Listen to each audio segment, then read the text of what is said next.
sure, we can. Let's do it. It's time. A roast beef sandwich, much like this card, steadfast formation. We agree that we do it pretty fast, right?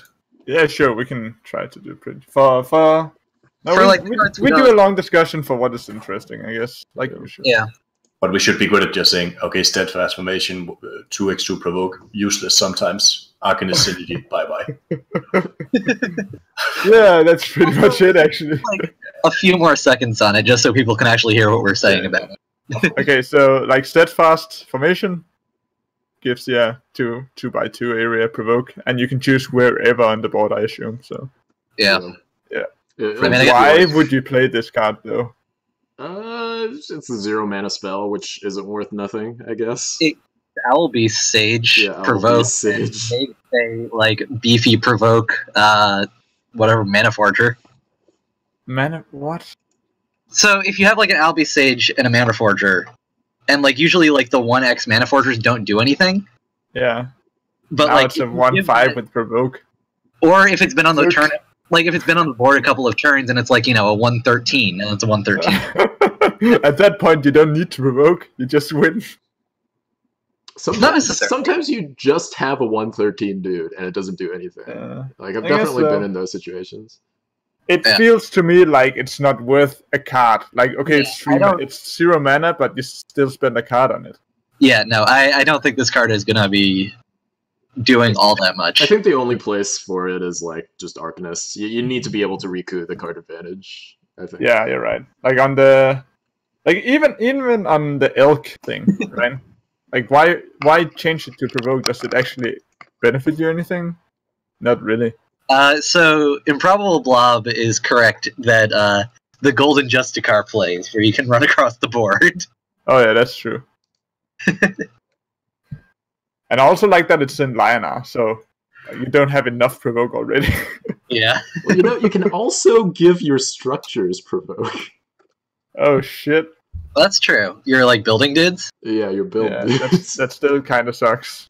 Well, because you only have one structure. I want to protect my zero attack guys. Yeah, not force people to hit it, I guess. Yeah. I think they're going to be doing that anyway. There's only one structure in Lionar, and it's pretty important to kill it. Yeah. So, yeah, I think that's steadfast formation. I don't think it's more interesting than that. Let's move on I don't think we need to talk more. to greater things, such as Dauntless Advance. Dauntless Advance. Alright. General and nearby friendly minions take no damage this turn. I feel like in a lot of... yeah, it's like the Vanguard one that works with this ice thing. The 3/6. Yeah, but it doesn't go... And it doesn't buff anything. Yeah. So... it doesn't buff, but the general can attack, so it's basically the same, right? +2, but you get a free attack in the general, so that's 2 attack. It's actually pretty good with Azerite Lion, because Lionar does have like a celerity, very playable celerity minion. But I would rather just pay 1 more mana and have +2/+4, right? Yeah. Yeah, you also have the Boulder Breacher with the kind of same effect for golems, right? Yeah. Boulder Breacher is obviously good, but that's also because you get a body. This is 2 mana for maybe. Yeah, for a 0/0. Exactly. Yeah. Come. I guess to think about value for this card, you can think about it in terms of like if you can make a favorable trade, then like it's like you played a removal spell, but then it's dependent on your board state, which is not great. Yeah. Is there anything where you can take damage and do something favorable outside of trading? Oh, there is actually a Draining Wave or whatever. The 1 mana deal 4, take 4. Oh yeah, I guess you can stop that from happening. That's still not great though. No, I agree. Because it's another card. Yeah. And it's another mediocre card on its own. Yeah. And it stops you from playing Alabaster Titan, so why even? Well, I think that's about it for Dauntless Advance. Yeah, that's about it. Let's move on faster for these. I think Sunborn, Pavis? What? Pavis. So friendly minions directly above and below your general gains +2 attack and provoke 2 mana artifact. Oh! I guess. I don't know if this card is better than Skywind Glaives. And yeah, exactly. It's so specific. It feels worse. Yeah. 1 mana less. I think I would always just play Skywind Glaives, to be honest. Yeah, and Skywind Glaives isn't exactly a powerhouse card. Yeah, it's like pretty situational already. And only in one deck, basically. Yeah. Also, you're gonna cry if you play against Fae with this. Yeah. Oh yeah, that's true. Gotta line it up real good. It is bad with Fae. Plays directly into Warbird. Yeah. So I don't think this is gonna see that much play offhand. It would be super bad. Next one? Yeah. The Vigilator. I kind of like this one, maybe in some kind of Zoo variant of line, where you play this and then a couple of 6 and some Argent, no, not Argent, Silverguard, Squire, and stuff like that around it. Yeah, so like kind of the Brome Swarm deck archetype. Yeah. And like it's a good one. Brome is not, but it's, I think that can be good, but in general, not really. So, I don't know. Like, so build 1 is much better than build anything else, because it's just, like, very hard to kill on that turn. They don't really want to waste removal on it, and the ability is, like, pretty good. Like, but it's only pretty good if you have a set amount of minions. It's not necessarily good on... Even if you have 1 minion, it's a 3/4 for 4 that gives your minion +3 health. Like, and it's not heals 3, it's +3 health, so it's, like, relevant even if they're not going to die. So you can, like... Yeah. It's also a building, though, that can be stolen by Vitruvian. But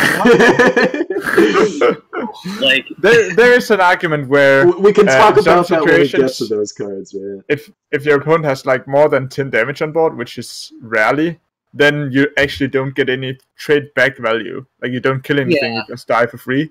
But that's pretty rare. Yeah, and they'd be like putting. Yeah, you're also probably playing it like so they can't do that. It's very hard for them to do that out of hand without spending a lot of resources. Yeah, like I will play 3x polarity and 3x crossbones in every phase. That's true. I only know the structures. You'll only see structures and Mechasaur now, so crossbones. Classic wrecking ball. Yeah. I don't quite share your visions of the future, but no, I think buildings might actually just be ass. But they are ass, but not tonight when it comes out. People will play buildings everywhere. I mean, I think buildings are like probably better than people expect them to be. Yeah, maybe. Are not like absolutely insane, but there might be one that is. So yeah, I think you're right. I don't know. Well, but will you be replacing this with like Sunsteel? Not really, right? Well, you wouldn't be replacing it's not Sunsteel, it's Silverguard. It's Silverguard, yeah, that's true. No, but I would probably replace like Scintilla with this in some of the like lower decks. I think that like the 3 drops. Scintilla more. I think they look similar somehow in the power level. I mean, but they do different things, obviously. That's true. So Silverguard, no, but that's because Silverguard is a better 3-drop. But there are 3 drops I think it could replace. Okay. But also in niche things that you can do, if you have like an Ironcliffe or something like that, you could play this for a turn to dodge Natural Select for like the really niche plays. But then your Iron Guard already survived, right? Unless you're on 8 mana. Well, no. If there's like nothing else on board, I guess. Yeah. So it already survived 1 turn against Natural Select. You definitely don't dodge Natural Selection by playing this and only this. You play this to get even more wrecked by Plasma Storm. Well, bait out Natural Selections, because I feel like a lot of players are just going to be like, ooh, building, I can kill a 0/10 with mana. And so you can bait it out. Remember that people can actually see what is behind the building. I do know people can see what's behind the building, but still. Yeah. That's Vigilator, I guess. Any last comments? Nope. Surge Forger. I like big, fat black guy. Dang, dude. So I kind of like. Yeah, I kind of like this card too. It's neat that it kind of.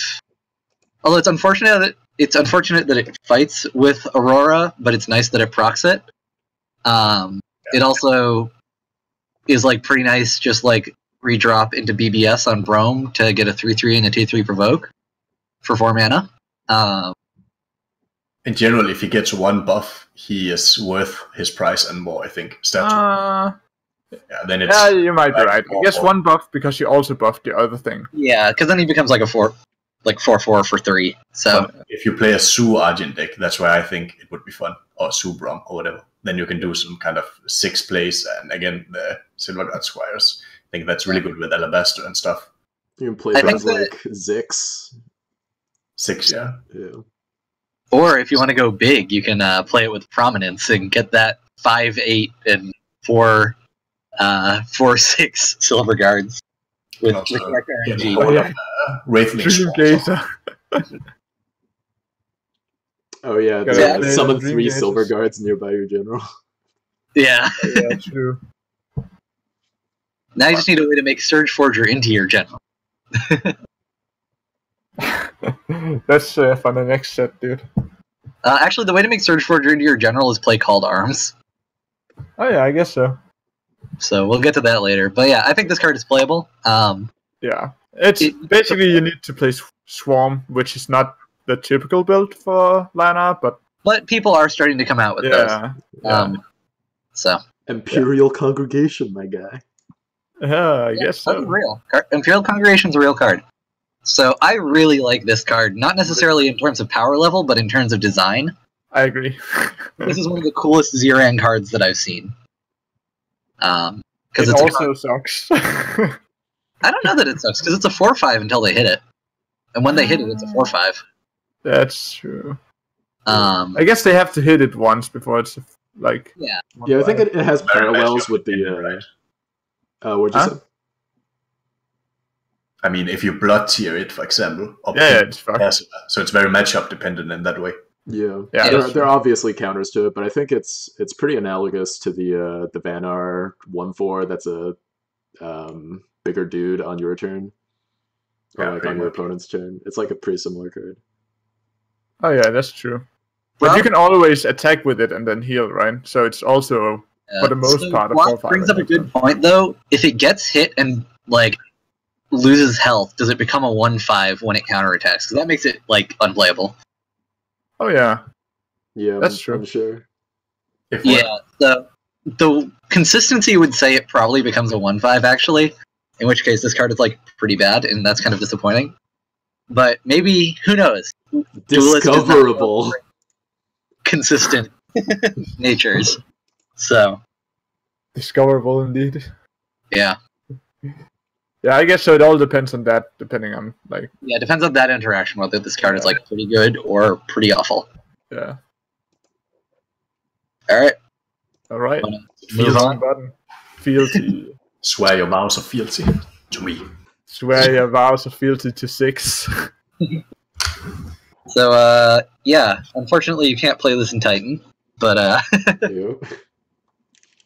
don't know. It's probably worse draw than Trinity Oath. But, you know, Trinity Oath... if you play full spam, you don't actually need the health necessarily. So I think, like, being able to play it 1 mana earlier might help you with spamming more and getting more stuff on the board.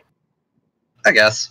I mean, it still feels like the kind of card that you'd probably only want 2 of in a deck, just because it's, like, really bad with no guys. Even with Brome's BBS, you're only drawing 1 card for 3. You'd really need to get, like, at least 3 cards out of it, or else it's just Divine Spark, which is a bad card. But even if you draw 2, it's not the worst.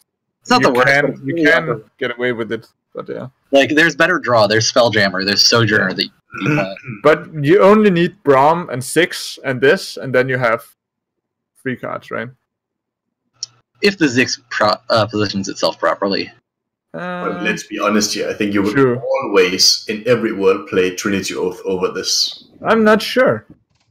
I'm actually not sure. Pretty sure. So Trinity Oath is better at refueling after you swarm, but this is better at like keeping you at the level while also keeping presence on the board. Because also, Trinity Oath does rotate in 2 years or whatever. Huh? Trinity Oath rotates out in like 2 years or whatever. Oh yeah, I guess so. Great. But yeah, I guess there's also the argument that you just need more Trinity Oaths. Yeah, I don't really think that's the case, though. I think if you need you play Spelljammer or Sojourner. Yeah, that's true. Spelljammer is probably just better. Probably. Yeah, I guess. Okay. The final verdict is Spelljammer is better. Oh, does this rotate at the same time? I don't know. Maybe. Next card. I thought Trinity Oath came out in, like, December. Alright, so Ironcliff Monument. Memes. So one thing I think actually makes or breaks this card, for me, is whether or not whatever the new card is, Timekeeper, transforms into an Ironcliff. Because if you can play this on 4, and then play Timekeeper on 5, you get an Ironcliff off Timekeeper if the interaction works like that. Because it ticks down before Timekeeper comes into play, and then transforms, and then Timekeeper comes into play next to it. I think that works, yes. It should. So, I feel like it shouldn't work because Timekeeper needs to actually, like, because the opening game events happen before it comes in. Oh, it's on cast, I guess. Yeah. Yeah. Discoverable. Yeah. And if that works, I think that this card is, like, pretty cool and might actually have a place because, you know, if it was a build 1, it'd be pretty good. That's actually pretty powerful, like playing this, then Timekeeper, and 6 on 5. Yeah, and then you get, like, 2 Ironcliffs, and they only had 1 turn, and they couldn't see it coming. So they'd either be forced to deal with this, like, while it's a building and throw a lot of resources into dealing with it, or risk you getting 2 Ironcliffs off of it. I will polarity your ass. Timekeeper is also really, really bad if you just draw that and not your structure, because this is the only structure. You can play, like, TK5 or whatever. T2K5. Yeah. But yeah, you're right. It's a bit situational. If you're... I think overall this might be a meme, actually. The more I think about it. It's so slow, it takes 2 turns before it does anything, and you on your 4-mana turn you do nothing also. And even after that, they can just run into it. Deal with. Huh? You create a threat for them to deal with, you know? Yeah, but it's more of a threat than a 10-10 from turn 2 that we'll get to. Yeah. Like, I don't think the card is great, but I think it isn't awful. Yeah, I guess so. Okay. Alright, Sunstrike. Sunstrike is pretty legit. I mean, yeah. I think it's what? It's good in Siran, I think. I mean, yeah, it's good everywhere, but it's especially good in Siran. Yeah, I feel like it's... the stuff where it should be. Yeah, I think it's Siran only. And maybe, depending on how the, like... No, otherwise you just use the 4-damage AoE, I can't remember right now. Holy Immolation. I mean, yeah, Holy Immolation. Better Saberspine Tiger, a certain amount of the time. Because Saberspine Tiger costs 4 now. Yeah, so you're never going to play Saberspine Tiger. Yeah, you say that, but it does have the word rush on it, so I would never really count it out. Like, how many cards have the word rush and don't get played? Realistically, like, don't get played ever. Rock. I mean, no. Rock. There's very few rush menus. There are very few rush menus, because they're very, like... Nice. There's only one mission, one rush menu, I think, in neutrals. Yes. You can get some from Greymaster and stuff like that. You can't actually get rush on Growlmaster. There's a Songhai rush minion that isn't really played. The Tuskboar? Oh, Calligrapher, I guess. Calligrapher. Yeah, there's Calligrapher and Tuskboar. But they are both playable. They're not, like, trash. It's not like they're never played. It's that they're played. You're right. Like, I don't I think Sunstrike, okay, you deal 3 damage. That's whatever. But I think the main value is that you can easily align your general and 1 minion with the healing. Yeah. And plus you get 2 healing procs for your Zeran goodness. No, I do agree that Zeran is the one that likes the most. Though it does fit with, like, Sunriser and Holy Immolation. So. Yeah.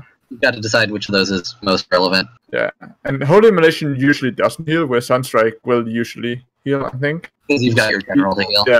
Yeah, exactly. That's true. So we'll see. I think it's a playable card. It can also hit anywhere on the board, which is relevant. Yeah. But it's 3 damage, and not 4, I guess. Invincible! So, another Ziran card, probably. Or Ziran and Brome, not so much Argent. Because Brome can use this to make his BBS to a 5/6, which is pretty good. 5/6 provoke. Yeah. And it doesn't even die to Chromatic Cold anymore. It's true. It does not die to Chromatic Cold. This card seems really bad, though. Yeah. It's 4 mana. It's a lot. Yeah. For +4/+4? Yeah. That doesn't wouldn't even play a normal 4/4 minion for, you know. This is true. Yeah. So, not great. Might have some use. Probably not going to be a mainstay staple. Like, I don't know. It's probably worse than Imperial Congregation in decks that actually have the number of creatures to support playing this. It's good for Elkian, for example. You know, that can be fun. Yeah, that's true. But otherwise, I don't think. No. They have better buffs that does more damage. Divine Bond. And they have, 3 mana +2/+4 that isn't played, that also draws you a card without a condition. Yeah, it's not going to see play at all. Yeah, probably not. Well, Afterplay is starting to see some play, though. Yeah, because of Brawn, right? Are we talking about Oakenheart? Yeah. Time for Oakenheart. What's the first of the... Is... So, like Henry, I forget if Henry said it on stream yet, but has definitely said multiple times, there's going to be a lot of mechs, and I think that this is definitely good enough to run, and I think that Mech Titan is going to be really good. Yeah. Unfortunately, I think you're correct. So I think with the new mech, way the mechs work, you're going to play all the mech cards that you can get your hands on. Yeah, also, there's just, like, really good neutral mechs now. Like, fucking Replicant and Metal Tooth, like... Yeah, Metal Tooth is really good.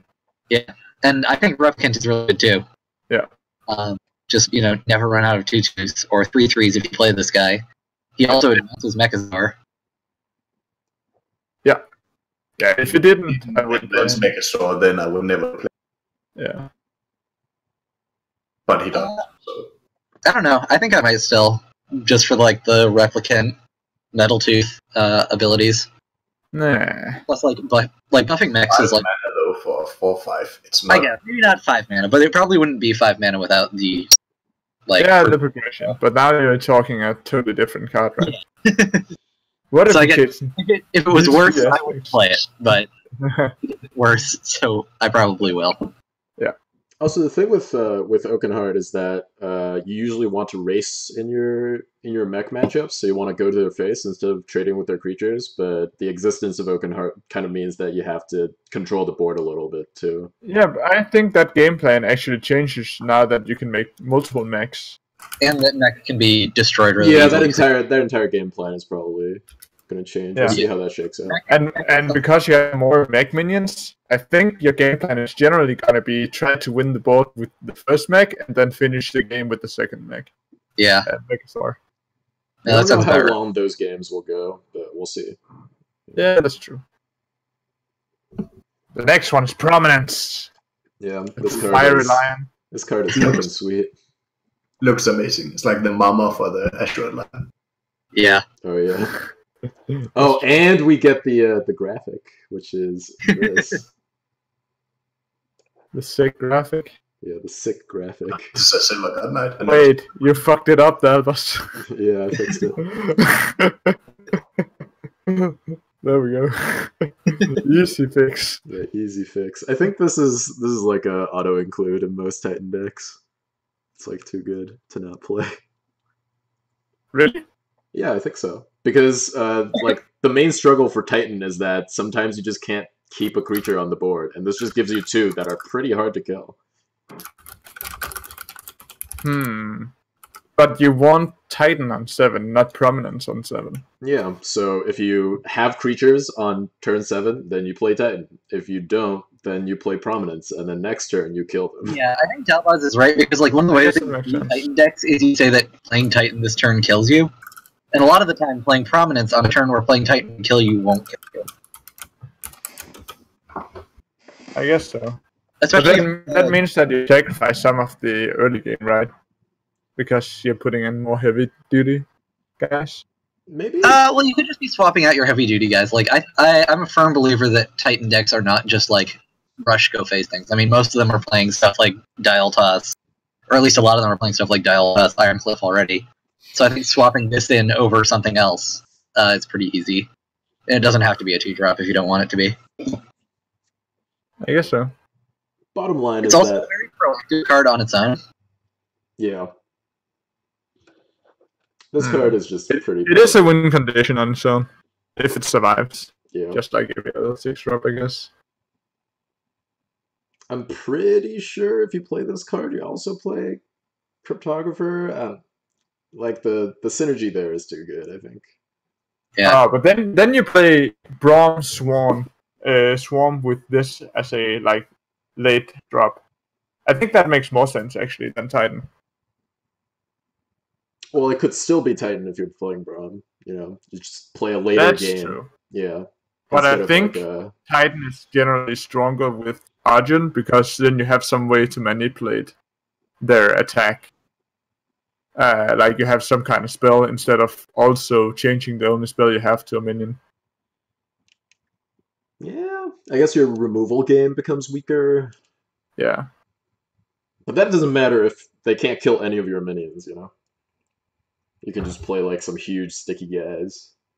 Yeah, but then what happens when your minion betrays you? We'll talk about betrayal.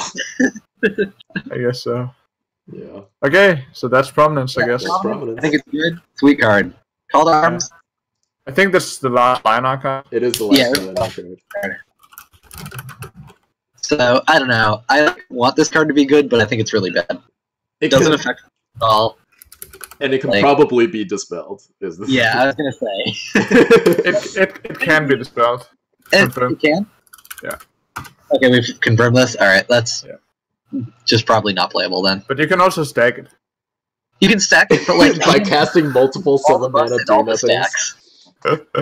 Like, one EMP kills this card, any copies of this card you've played, and anything they've been played on the creature. No, do EMP dispel general? Yes, they dispel generals and break all artifacts.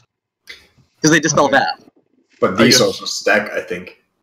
Yeah. They do stack, but it doesn't matter if they stack if EMP just blows them all up. Like, it blows them up on the creatures you've played. Like, okay, so one of the things about Duelyst versus, like, Gwent, one of the things I think Gwent did very well was they differentiated power boosts that can be dispelled and power boosts that can't. And I kind of wish other games adopted that. Because, Duelyst did have one card that did that. That, like, boosts its base power? Yeah, changed something to a 5/5 in Vanguard. Oh, yeah, that's true. It makes it a 5/5, but it's not like boosting or lowering attack. Oh, yeah, true. It's not like an ability that says, like, you know, edit the stats of, essentially. I think the stuff they did, the stuff they did with Sentinels is basically what you're talking about, right? Like, there's some effects that can't be dispelled, right? I think if we're talking game time, the issue is just that there's too much powerful dispel. Yeah, that could also be. But yeah, this card, you spend 7 mana and you don't get anything right away. So you probably just lose. Like, it's like Doom, but instead of saying, hey, I do nothing because I win guaranteed in 3 turns, it's I do nothing, and maybe if I'm lucky, I can somehow overcome my enemy's super advantage when I played this, and then I'm still not sure I win. So I don't know, yeah, Call to Arms seems bad. Yeah. But if we get randomly a super slow meta, then it's better. I think it's not completely useless. No, and if you play Braum, I guess on 8 mana, you get at least a 4/5 provoke. Yeah, but didn't we say that getting a 4/6 provoke off Invincible wasn't worth it? Like, But this is like a repeatable invincible, right? I guess. I don't know. Yeah. Like I would rather play like whatever Silverguard Squadron or whatever that 8-mana card is called than play this. Yeah, summon 3. You can play this and just run away and build up your 6th army. I guess it's like good with infinite decimates and Empyrean's claims. I just really think that this card isn't going to do all that much. No, I agree. It's not good.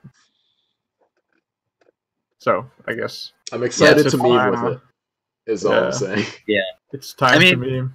At least Titan gave us a big Dirtily Lionar card that was actually good. Breaking tradition than Big Dirtily from Big Dirtily Lionar cards that aren't great. A bit too good, even. Alright. Assassination Protocol.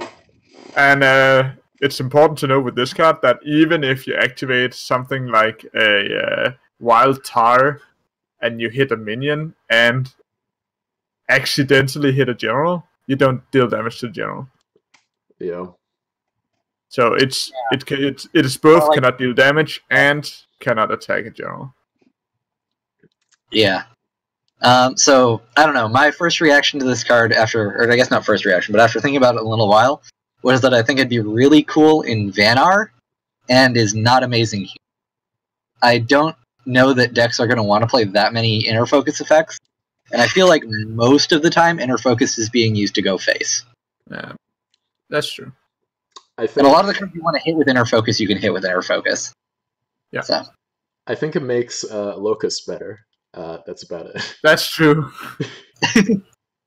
But Locust you could also just use inner focus on. But like part of the problem with Locust is that it's trash without inner focus. So having more inner focuses means that Locust is better. It's still bad though. But I'll still try it. Yeah, it seems like it's like okay if you have a card that can cantrip off it. And you're using it as removal, basically. It's like with Scroll Bandit, Sojourner. Things just don't really have enough attack to really make this into a removal piece. And even Thunderhorn, yes, you do get the clear, but the powerful thing about Thunderhorn is that you always get 4 damage in on your opponent's face. Yeah, that's the important part. So. And, if you want to, kind of do a cool play with Thunderhorn, you just play Kalios and delay it by a turn. Yeah, but it's probably more powerful than running Assassination Protocol with it, honestly. Yeah, you're right.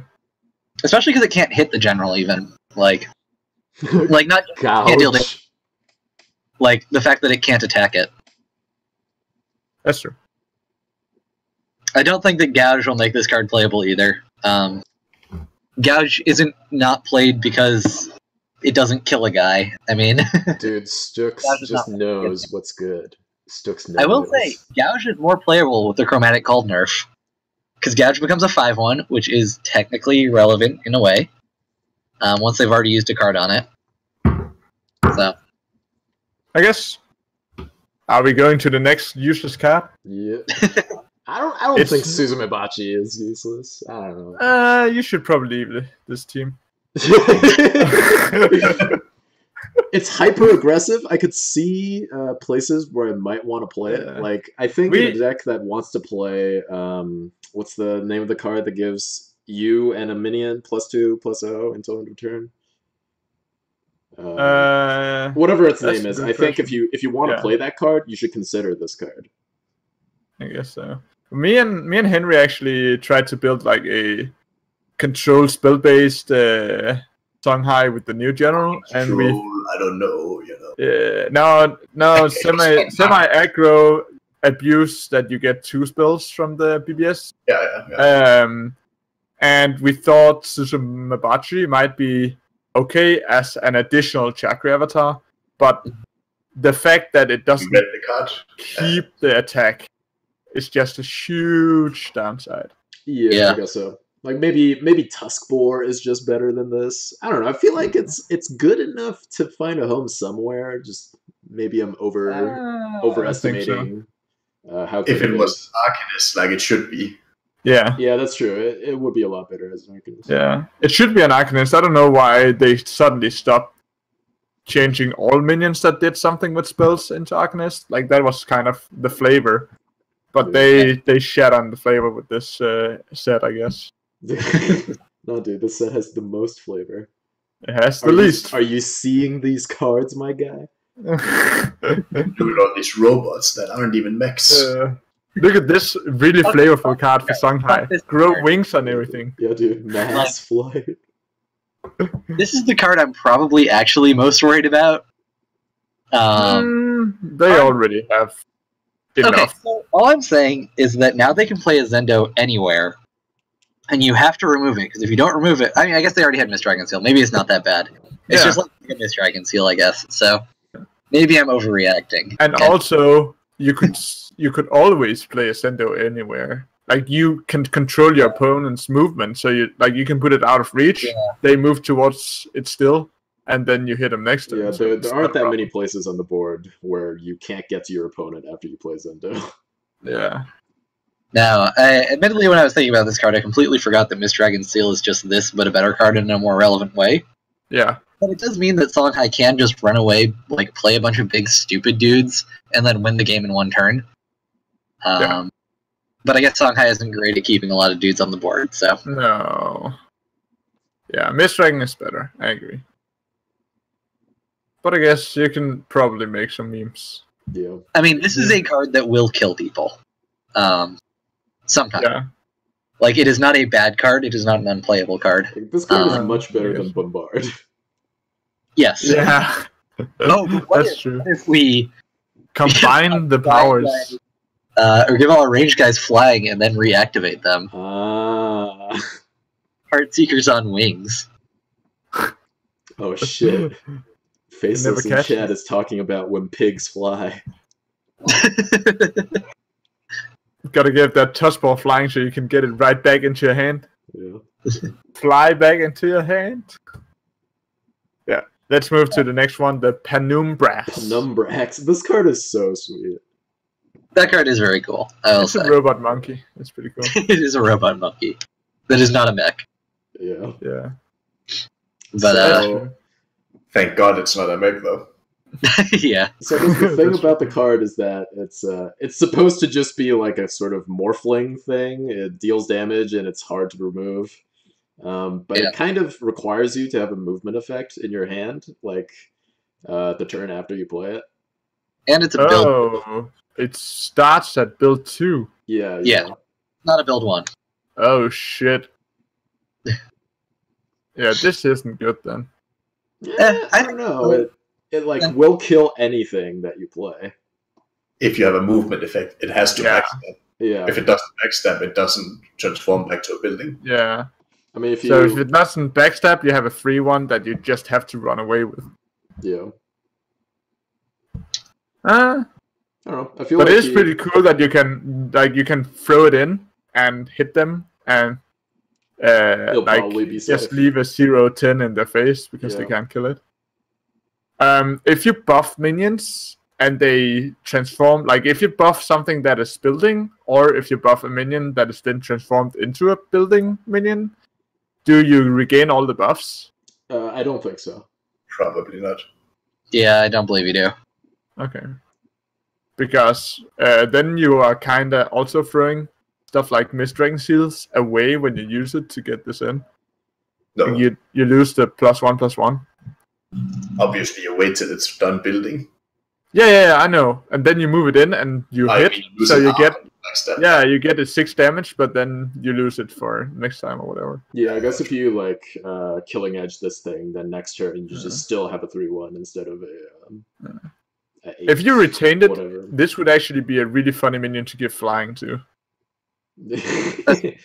Yeah. Though, also, it's only flying this turn, so... Oh, never mind. But maybe there's a weird world in which it transforms back and retains the flying for this turn text. Because it's a building. Oh, yeah, that might be. Discoverable. Might be CBG mechanics.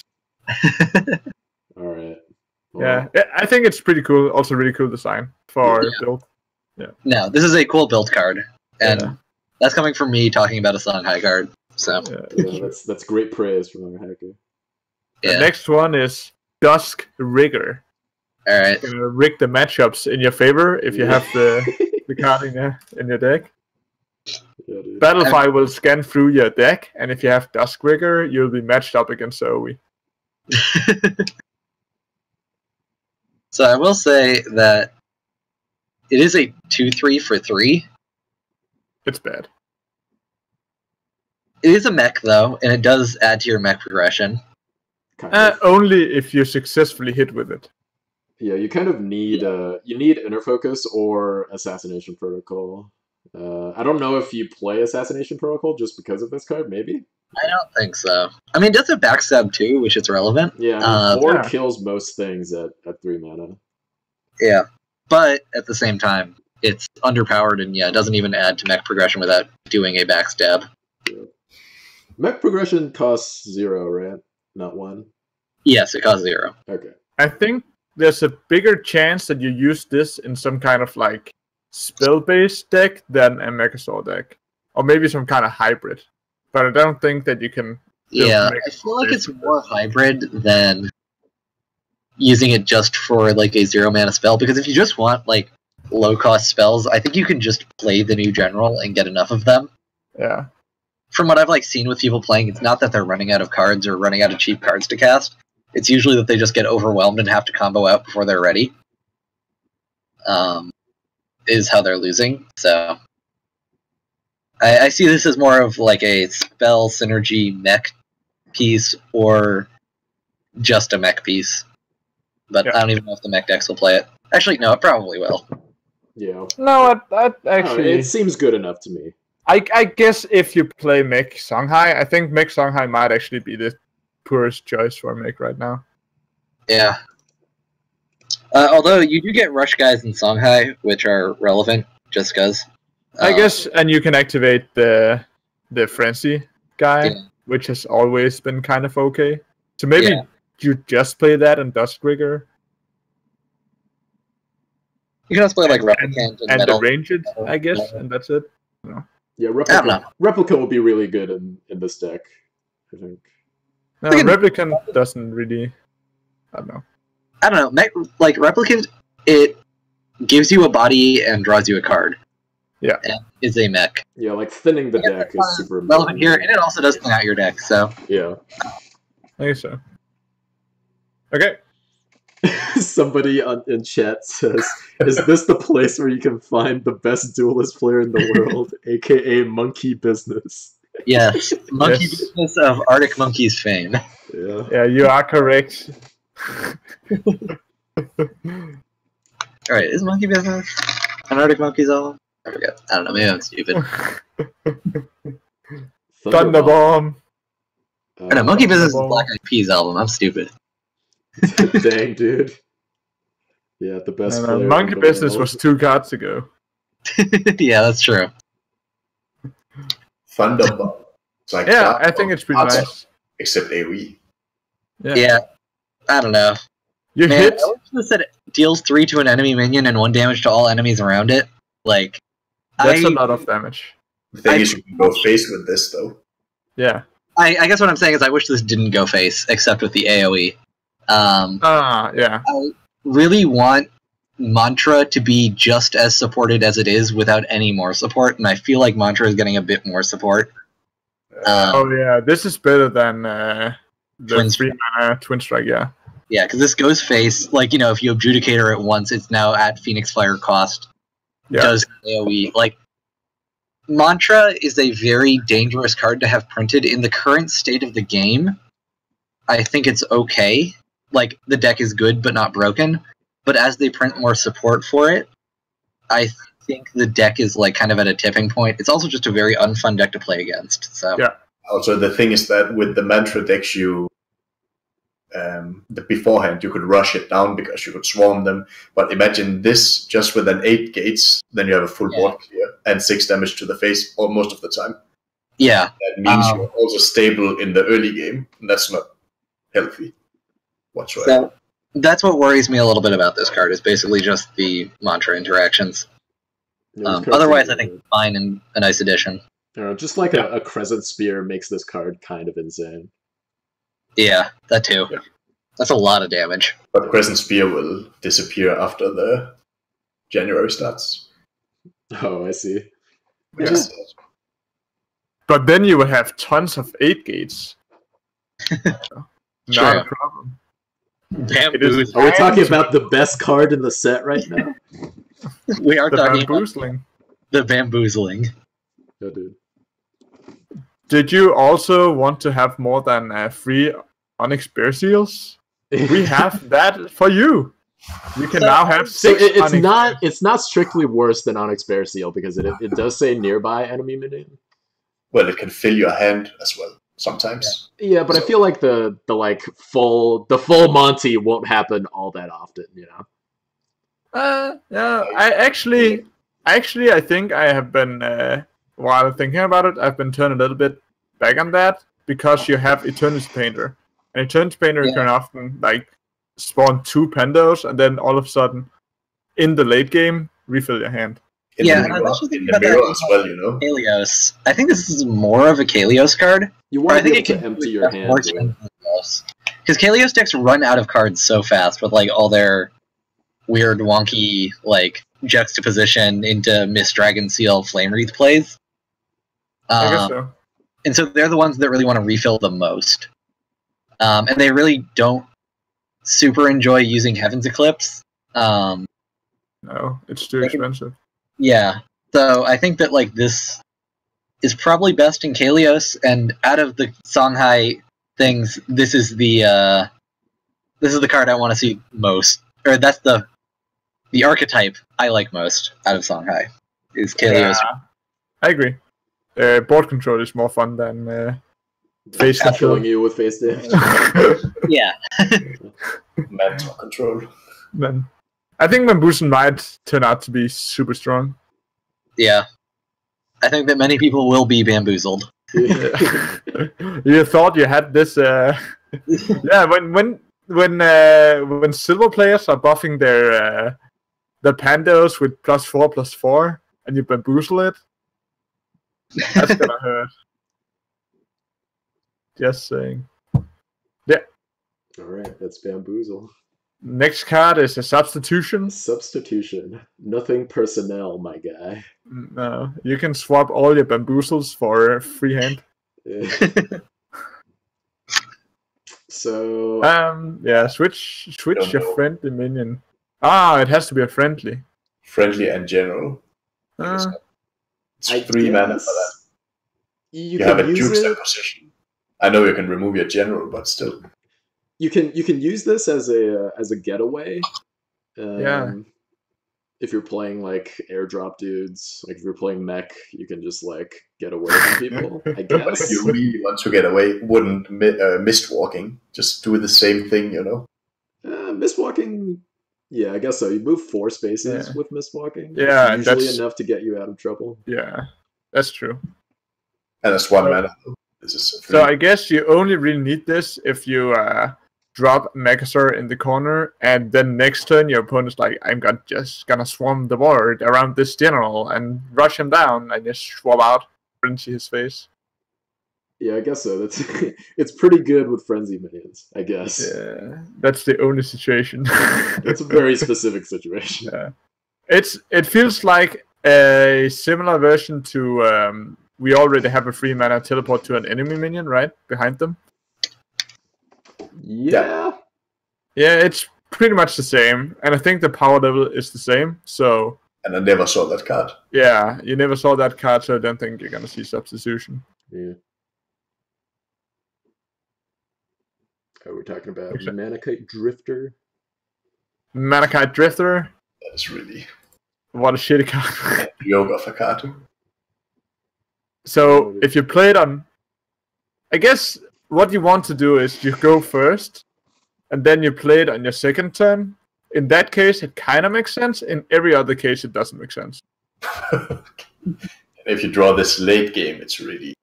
No thanks. It's really horrendous. Yeah. I wonder if you can gain more than 9 mana. With I don't think you can. Yeah, you can't if you walk over mana tiles and stuff. Yeah. Well, then it's pretty bad. Yeah. I don't know why the stats are so bad. But I think for the setup, there might be stuff that you can do. I don't know.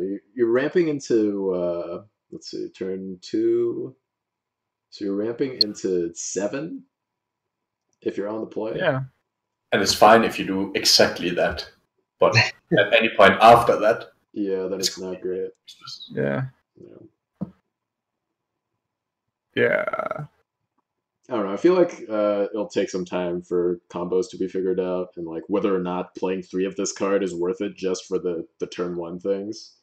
If there's one specific thing that you want to do that swings the board so heavily in your favor that it's worth risking your 4-mana minion for, like, even if you get it, it's a shitty minion, and if you don't get it, like, for 2 turns, you're a minion behind.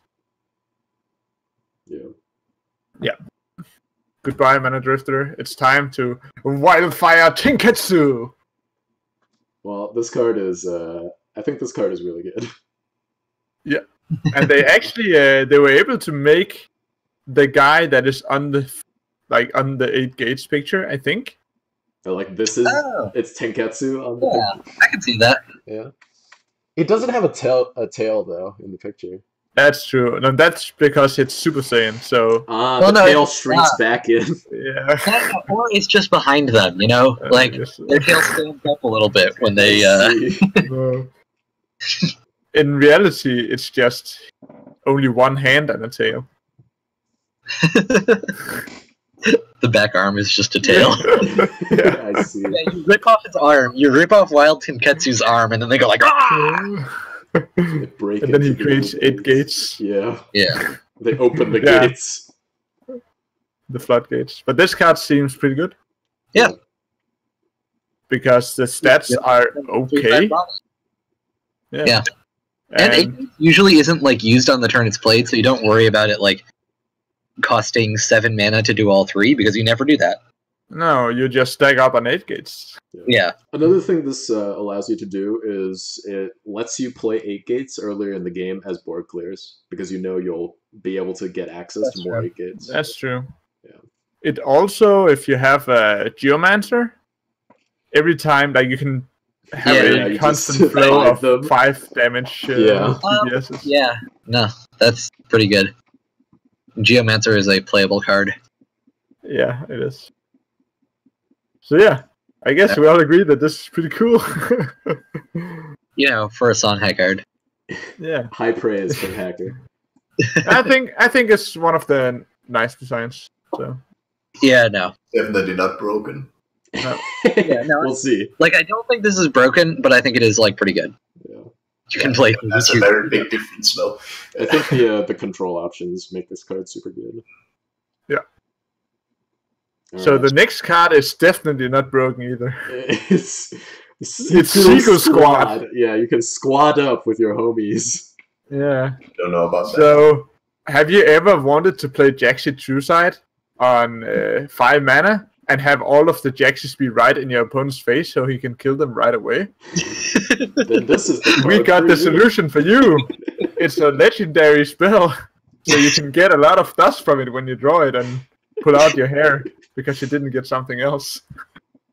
But dude, the next turn you can bombard immediately. Yeah.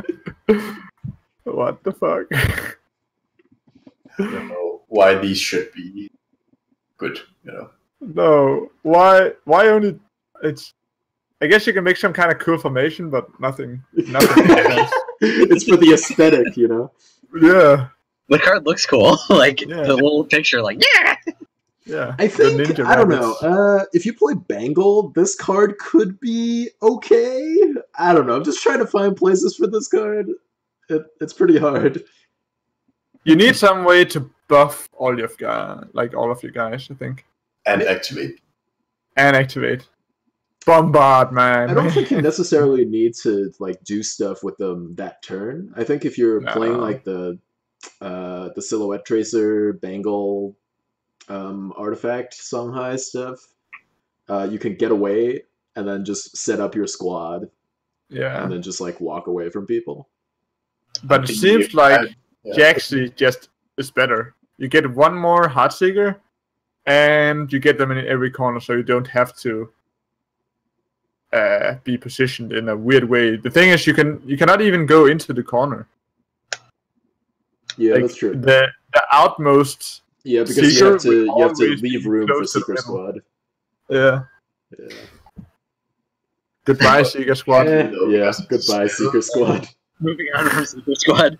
Ornate Hyogi, though. Ornate. No. Whenever you cast a spell, draw a card. Whoa, it's 6 mana? What the fuck? It's so expensive. Dude, have you ever played with one of these effects, dude? Yeah, these effects are insane. So the nice thing is that it will never be played on the same turn as a mantra. The question is it just like overkill, or does it mean kill this or you lose? You know?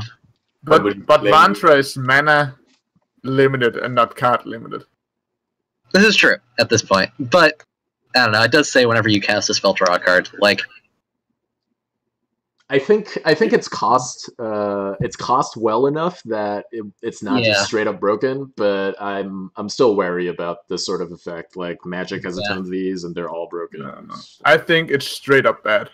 I think it's really bad. 6 mana for... Yeah, I think the cost might be too high for it to be good. You can do the same for 5 mana, and you also get a 4/6 elk. But you don't get spells off of that, and that's relevant. That's true. But you get things that you can swap into spells. Oh, this text is just one of those things that can be broken, you know, like regardless of its mana cost. Yeah. Like, you know, if this survives a turn, then your next turn are dead, you know? Not necessarily. You are because dead. You spent an entire turn doing nothing. So you probably put yourself into a defensive position, or you set yourself up to lose. So and you also spend a card on this. It's like, for this to be worth it, you have to play like 5 spells the next turn, at least. I want to compare to the Rite of the Underworld. That's also 6 mana, right? Yeah. And then you draw 5 cards, and then that's really good value. Here you also have to draw 5 cards, otherwise it's except you cannot draw it until the next turn up. Admittedly, it is in Songhai, not in Abyssian, which are 2 factions that do play differently.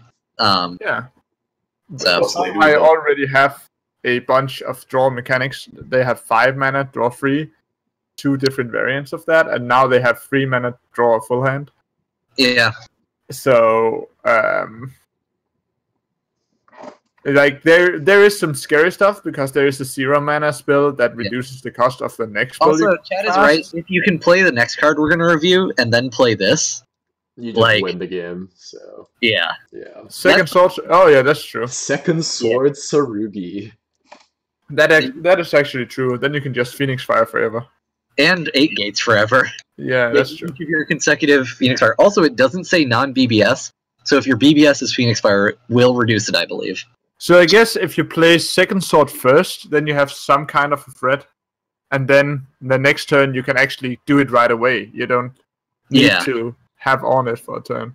Yeah. It's quite a joke that you can put Phoenix Fires out forever that way from your BBS. I know it takes a bit of a setup, but it shouldn't be possible, stuff like that. Well, I mean, you can only do 1 BBS per turn, but use your BBS as an additional Phoenix Fire.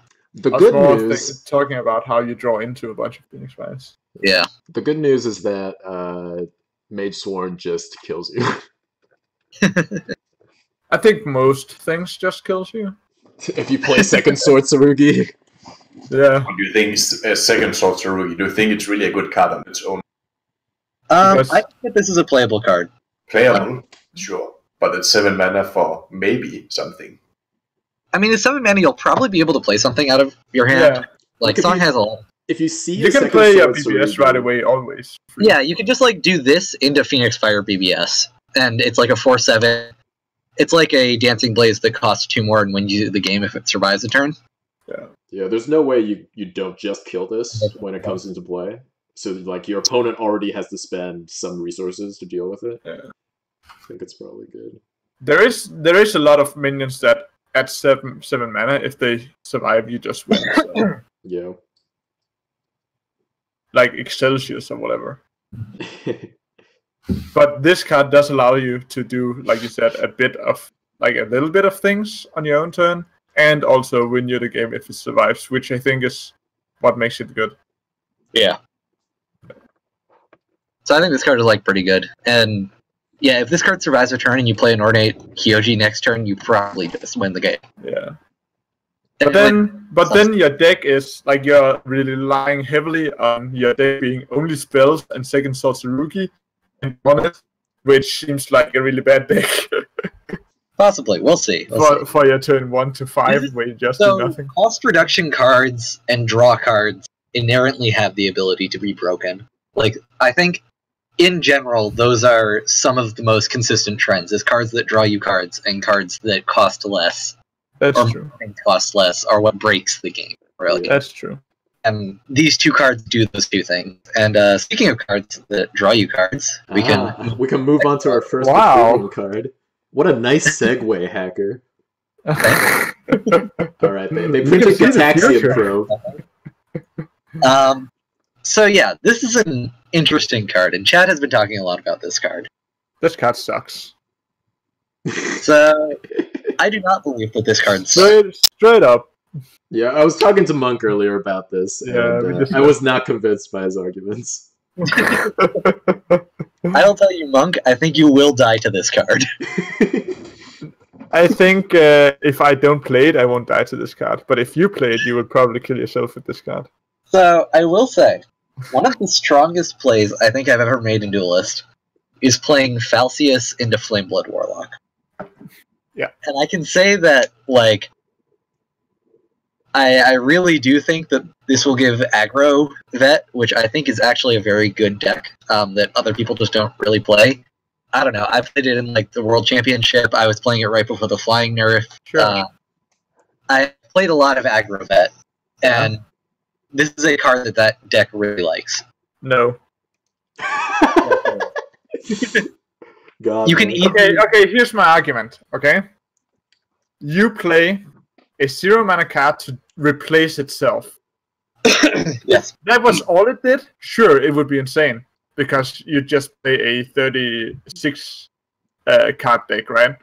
But that is not all it does. It deals 3 damage to your face, and in this game, your health is what keeps your opponent's minions down. I guess what I'm saying is that I think the interaction with Falcius, I think you can like hold on to one of these and just cycle. The payoff is not good enough. If you play this with Falcius, you're basically saying, hey, I have a combo that replaces my one card with a new card. Okay, so I think that the 3 damage, I think casting this card once is okay.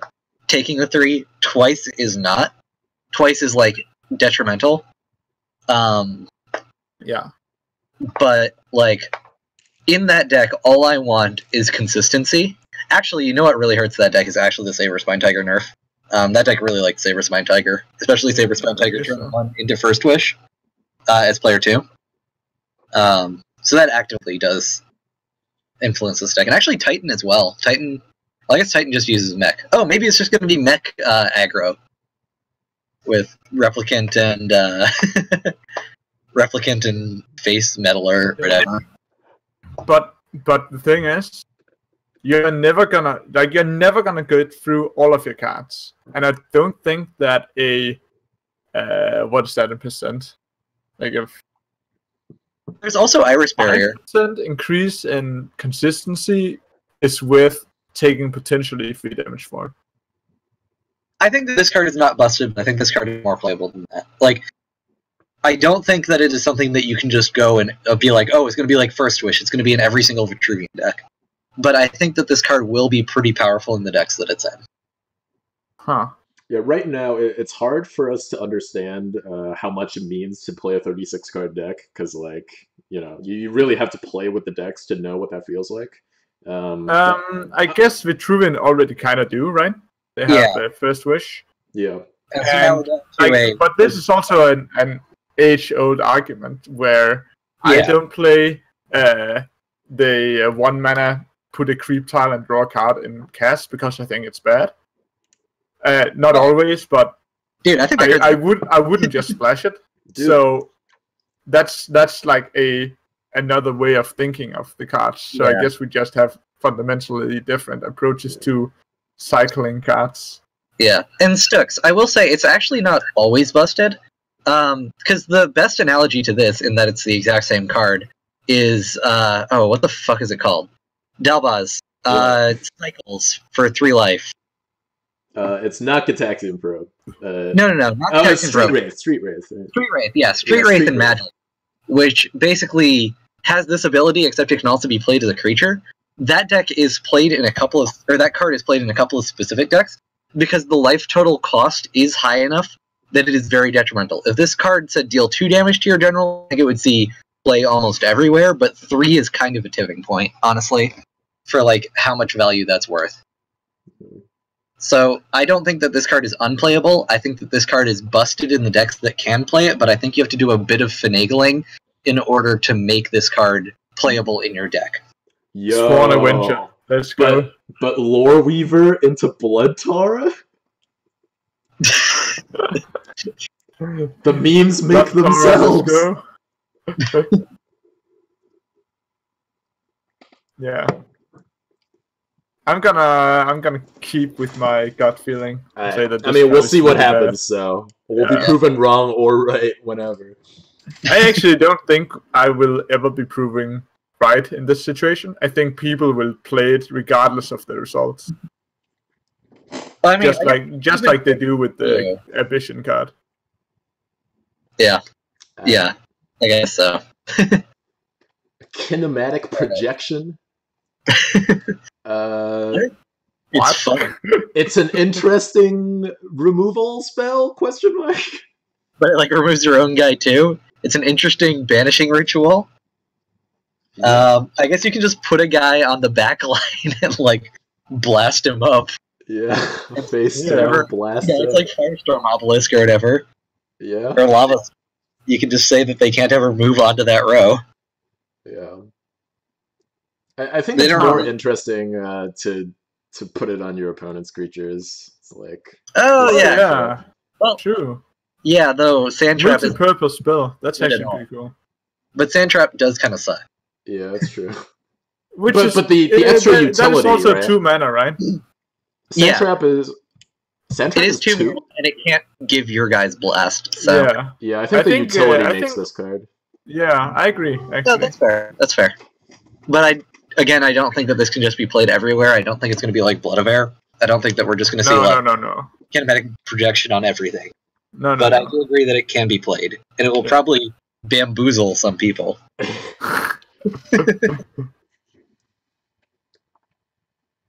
But of course, in some matchups, it feels really bad. If you want to lock down a Songhai minion, it's just going to get blasted from another row eventually.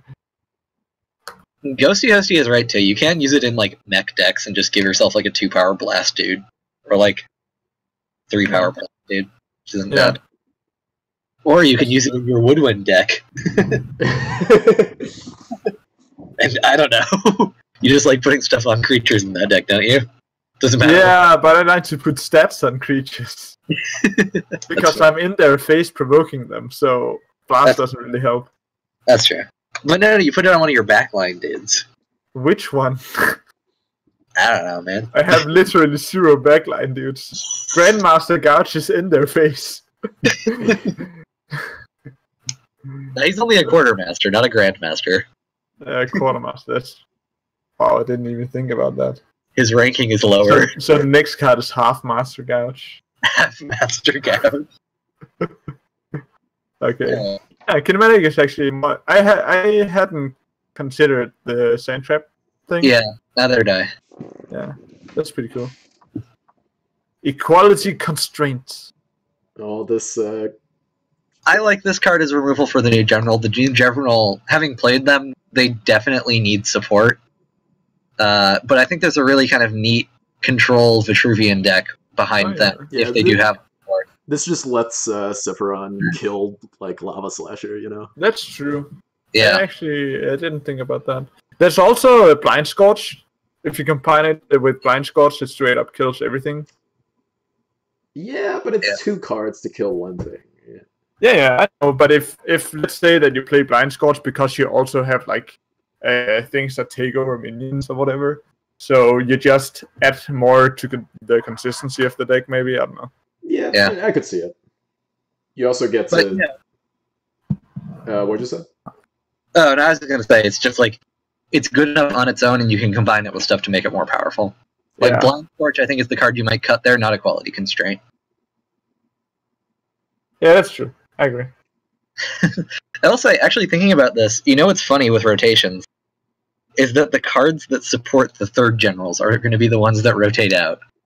Because the game was not made with the intention of having the third generals in the core set. I guess it wasn't even made with the intention of having, like, general abilities, though, so... Yeah. That argument doesn't really hold up. It was after Shimzar. Oh, Constraint also kills obelisks, and I guess like 0/10s, I guess. But you can do that for 0 mana already. Yeah, but like Henry said, buildings are probably going to be played, at least in the beginning, and there are going to be probably some playable buildings. And this does just kill them while also killing stuff like, more generally, like Lava Slashers and Ironclip Guardians. So... Oh man, using this to kill Lavish actually still feels bad. Not really. Yeah, if you just use Sifrin's ability, it's like 3 mana, kill Lava Slasher. It's not bad. Yeah. I guess it becomes a 2/2. Yeah, that's true. Yeah. Oh, yeah, okay. Alright. Okay, Neuralink. I hadn't... Neuralink. Gain all of them keywords. So this is good with the kinetic projection deck. Oh, no, you know what kinetic projection is for? It's for OTK Saj, so she can just wear 3 wear 3 staves, and then... get the blast from other things. Yeah, Neuralink the blast, and then like Aurora's Tears. But then you need a friendly minion to survive, and also give it blast. You know, you just put it in a corner and they don't care about it. Easy. I actually don't think this card is good. I don't think this card is very good either. Okay, the dream is you have Megazord and you get all of the things, but you're still just a 2/2. No, you need access to Celerity, I guess, to make this card good, I think. Yeah. What even does this faction have for Celerity dudes?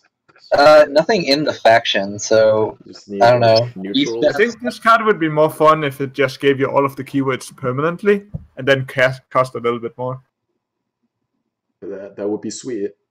Yeah.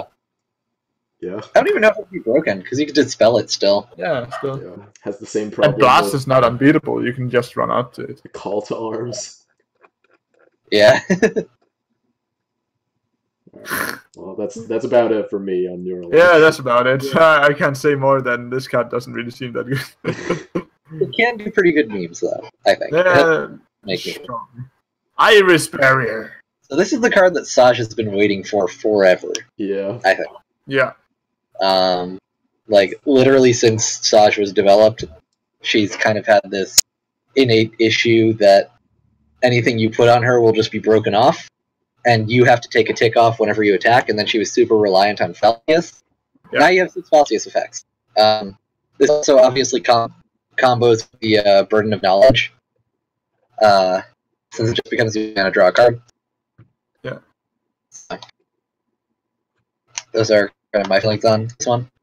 Iris Barrier seems okay, yeah, with Saj. And nothing else. You wouldn't play it in any other deck than Saj. Or, you know, it just has to be an artifact deck, really.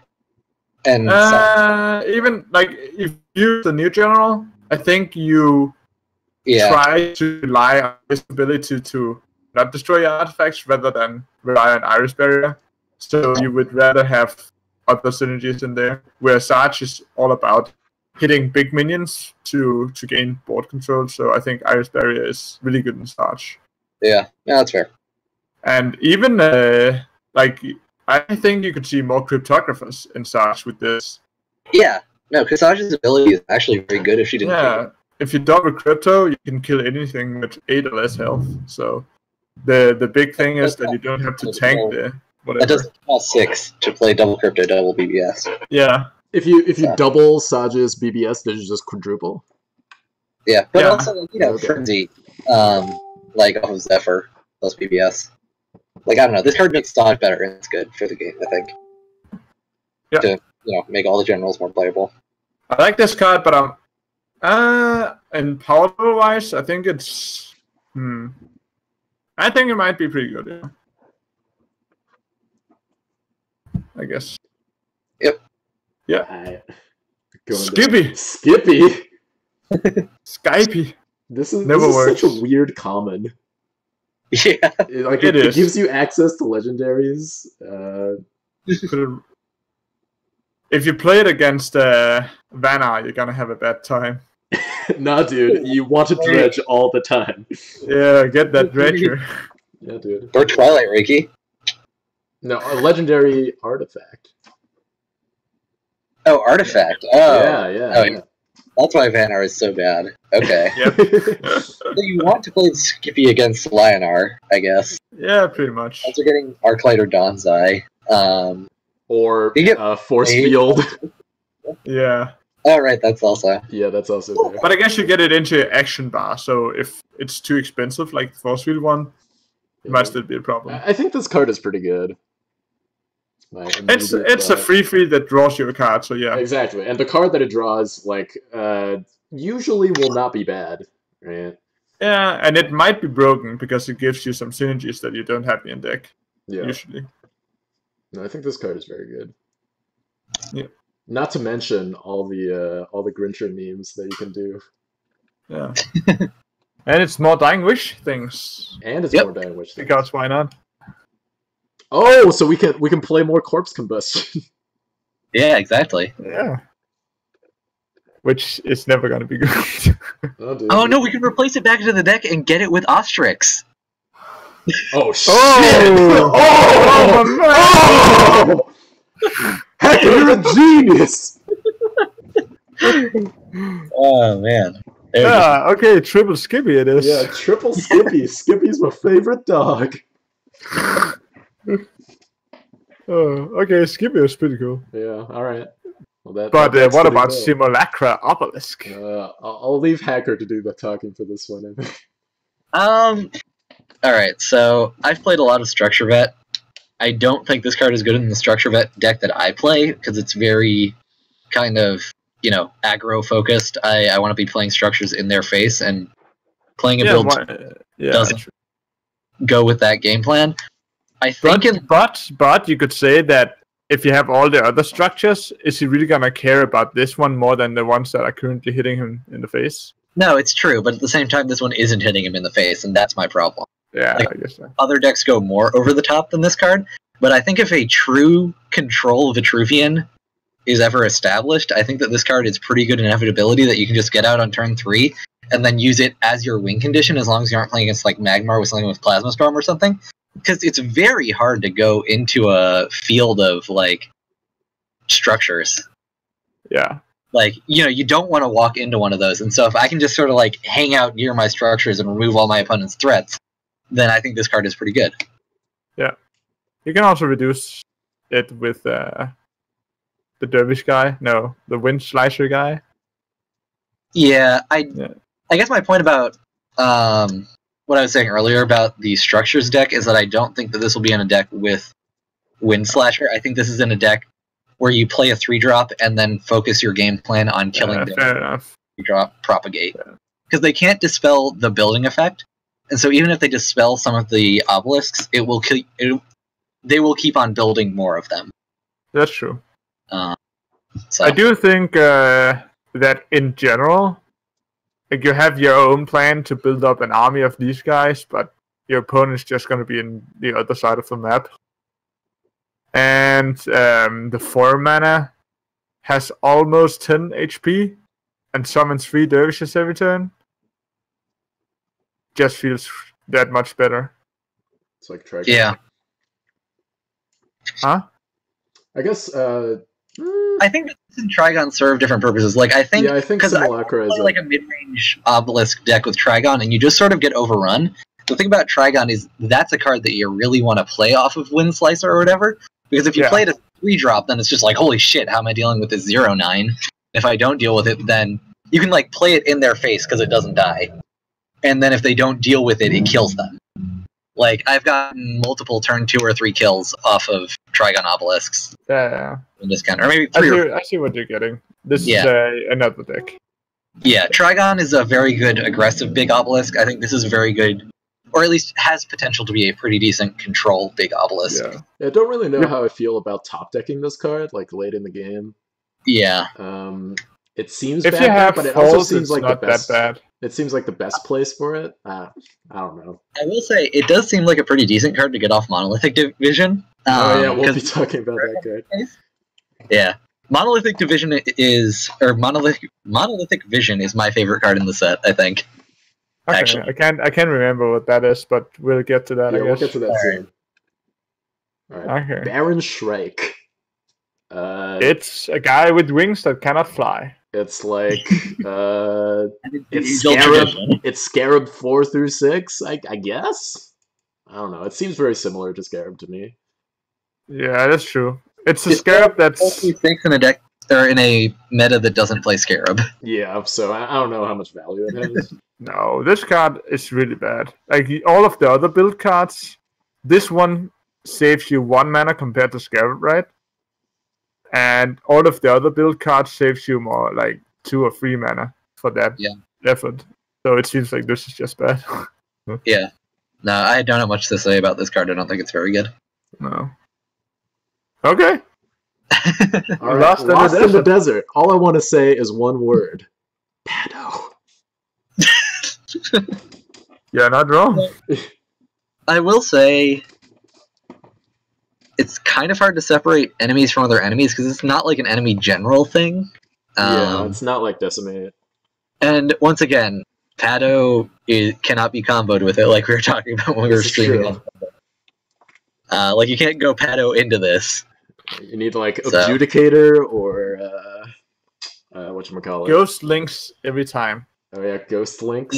Yeah, well, you don't have to get the minions away from each other. You just have to get everything away from their general, and then deal them 6 on the face. Maybe there's a place where this can be played in a deck with like Repulsor Beast and Kinetic or whatever, like the Blast control deck or something. If you're already playing Repulsor Beast in an aggressive deck, so this allows you to have a 6 damage burst if you have Repulsor. Yeah, I think the 6 to face is the most important part, I think. Yeah, I didn't notice that this said enemies and not enemy minions. Okay, this deck or this card can actually be pretty good because you just kill their minions and deal them 6. All right, wow, this is way better than I thought it was. 4 mana for 6 damage is pretty good conversion. Yeah, exactly. You don't need to hit more than one thing, and it's worth it. This is like the Vet Fisher. This is just Vet Fisher. That's true. This card is pretty good. All right, never mind. Take everything that I was saying because I read it as minions, but it doesn't say minions. Dang, dude. You read 90% also, of the card? Oh, no. Okay, the best setup is Monolithic Visions into next turn, Circle of Desiccation plus this. The spicy memes. For 4 and kill everything, except for single obelisks. Now, what you do is, you draw just 6 of these, and they all 0 mana, and you win the game. Yeah. Okay, fair enough. It's time to Gust. Alright, Gust. Gust is a very good card. I like 4 Russian damage. It doesn't hurt my guys. It's like an obelisk that moves and is harder to hit with natural selection. Yeah, you're right. This is actually kind of like a Lava Slasher that costs 6 mana. Yeah. But you also get your BPS. Yeah, so, and it's repeatable. Huh? So. Yeah, it's repeatable, yeah. That's true. I think depending on your log, of course. Yeah. It's also kind of nice because I originally was thinking like, oh, it's another 5-drop, but it's really a 6-drop. And Vet has way more 5-drops than 6-drops. Yeah. So. Good burst. Good minion. 4 damage burst, 6 damage if you have the obelisk. Yeah. And that's really good. Behind a 3/5 that they have to deal with, or else you get to do it again. Yeah. Yeah, really good. Attack. And it's also Super Saiyan God Saiyan level 10 Saiyan God Saiyan. Super whatever Saiyan that shit is. Level 10 Saiyan God Saiyan. Yeah, I have no idea. I saw one episode and I laughed. Yeah, this is Monk's anime knowledge. Yeah. Okay, fair enough. And next we have my favorite card in Silica Weaver. So, good in the vet mech deck. I mean, vet mech decks are probably going to be pretty good just because vet likes to swarm. They have access to Inner Oasis. It's 5 mana for a 4/4, which is pretty uninspiring unless it plays mech, but it has 2 mech pieces. 5 mana 4/4, it's absurdly bad. Yeah. But if it's a 5 mana 4/4 that more consistently gets you a 6/6 airdrop force, then it seems a little bit better. it gets you 2/5 of the way to a 6/6, so. Yeah, and it does it in 1 card, and some of the problems that like current mech decks have had is that, you need to kind of balance the amount of mechs you play with the amount of other things you play. And now you just only play mechs? That's true. You can't also... Well, no, because a lot of the mechs don't add to progress. Like, there's no... No, you only play progression mechs. Oh. I guess. And then maybe 1 or 2 of the combo ones that give you more shit. Mechazor can be targeted. That's so huge. Mechazor just dies to a lot of removal. Like, getting Mechazor out does not win you the game. Getting Mechazor out gets you, like, Ritual Banished. Getting Mechazor out gets you Martyrdom. Blood of Aired, yeah. Like, there's so many more answers for Mechazor that I think that, like, you're not just gonna play, like, get Mechazor out, because then all your minions will still suck, but you'll lose your Mechazor. Yeah, and then you play another one until he's exhausted. Nah, and I think you need to play like things like Silver and things like Rush Guy that gives your Mechazor Rush if you have Silver. I think that's the plan, basically. Does Silver get mech to other people? I thought it just gave itself those abilities. No, and every other mech gets all the keywords. Oh, yeah, friendly mechs gain all keywords. All right. Yeah. We'll talk about that card as well. Yeah, sure. Pretty boring card, but this card alone gives you 1.2 Mechazor. So combined with the other things, I think this helps you get more Mechazors a lot more frequently. Yeah. I think it's pretty good. Yeah. Grapnel Paradigm. Yeah. Alright. Zenrui 2.0. It's straight up pretty good and new dude. Which I was originally sad because Zenrui like used to be one of my favorite cards, but then like fell off the face of the earth and then was going to be brought back. But like having played with Zenrui, I'm glad they made a better one because I just don't think that strategy is strong enough right now, and maybe that into being good enough. But that was before everyone was running 0-10 build minions that you could swap up with. That's true, but I really don't think everyone will be running it, especially like. No, I don't think so. Yeah. I think that there will be some, and that's good. Like, I think that there's more use for this guy. Yeah. Because I don't know, it feels so satisfying to get off the effect and have it feel good. And I mean, this guy can also take control of like a row of Wraithlings, which Zenrui can't do. Yeah, this is really strong card, I think. Yeah, this card I think is what will make Sifron really playable. Yeah. Although I think the card will still not be played outside of Sifron. I don't think it's good enough in that way. Yeah. No, but I like that, I think.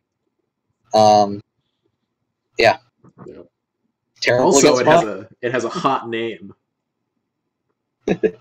Grapnel Paradigm. Mm-hmm.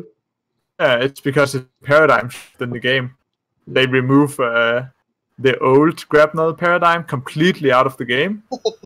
And then they sell you a new one. Ah, the new paradigm. Yeah. Well, admittedly, that's after nerfing the old paradigm into uselessness, but, you know. That's true. Zenrui, the blight paradigm. Zenrui, okay. Yeah. Alright, so now time for my favorite card of the set. Monolithic Vision. So I think you really like rolling dice, Hacker? I like rolling dice when the dice always turn up right, and I think that's what... No, you like rolling dice when you can roll 6 of them at a time, I think, is the real 6 of them at a time. Okay, so, like... Respect. Yeah, basically, because then it feels good, because it's not, like, true RNG. It's not just like, oh, wow, they really got that. I died. It's like, oh my god, they put 6 cards in their hand that all cost 0, and I somehow lost? Like, I like big, flashy effects that will win the game, but in like different ways each time. They're just sort of fun to play. And I think that's what this card is. I think that this is a card that you will probably win the game when you cast. Yeah. But you'll get to do it in like a lot of different ways. And like, I don't know, the setup for like a big turn next turn is also really cool to me. I like that it can usually protect itself by like playing 1 or 2 minions nearby. And then you play out like, you know, 1 or 2 big tempo spells next turn, or like a 5 mana version of it. And you're just saving like 20 mana or something. I feel like this is what mana cards should be. And like, yeah, but do we really want 9 mana cards to be? I have a 9 mana card and I have 9 mana, thus I win the game. But the thing is, when you play this, you don't just you win the game if you know how to use the cards it gives you. So you have to be very guaranteed. You know, it's not as if you resolve second whatever Sarugi, and then next turn you definitely win. Like this is or like, you know, you play Obliterate and your opponent is. Like, I count 20 mana tiles, or I count 20 creep tiles, and my opponent is dead. Like, yay, I did it. Like, yeah, with this card... No, but yeah, that card you planned ahead for, that card you just throw in your deck, you don't even care about what your deck is about. But you care about what you do afterwards, because it's still possible to lose a game with 6 random cards in your hand. Yeah, like, of course. That's what I'm saying about rolling the dice. Yeah, but what I'm saying is it's kind of rolling the dice, but rigged in your favor. I think that this will win the game for you. Like, I'm not saying, oh, this is going to be like the most competitive card and I'm the most excited to use it in a competitive sense. I'm saying that I really look forward to just playing with this card because I think the intervals and the wins with it will be refreshing and fun to get. So from like a fun standpoint, this is a very fun card to pull off.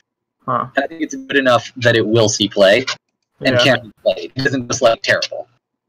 Yeah. Yeah. Okay. So, I have nothing to add to that. That's my spiel. I agree that it's the good random, I think. Yeah.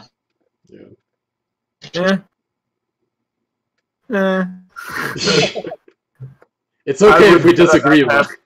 Yeah, I would rather not have these blowout completely random cards. Even, at least, like you said, it's somewhat of good randomness because what you get is still balanced in a way. It's not roll a dice, maybe you get a 1-1, maybe you get a 10-10, but rather you fill your hand with resources that you have to use.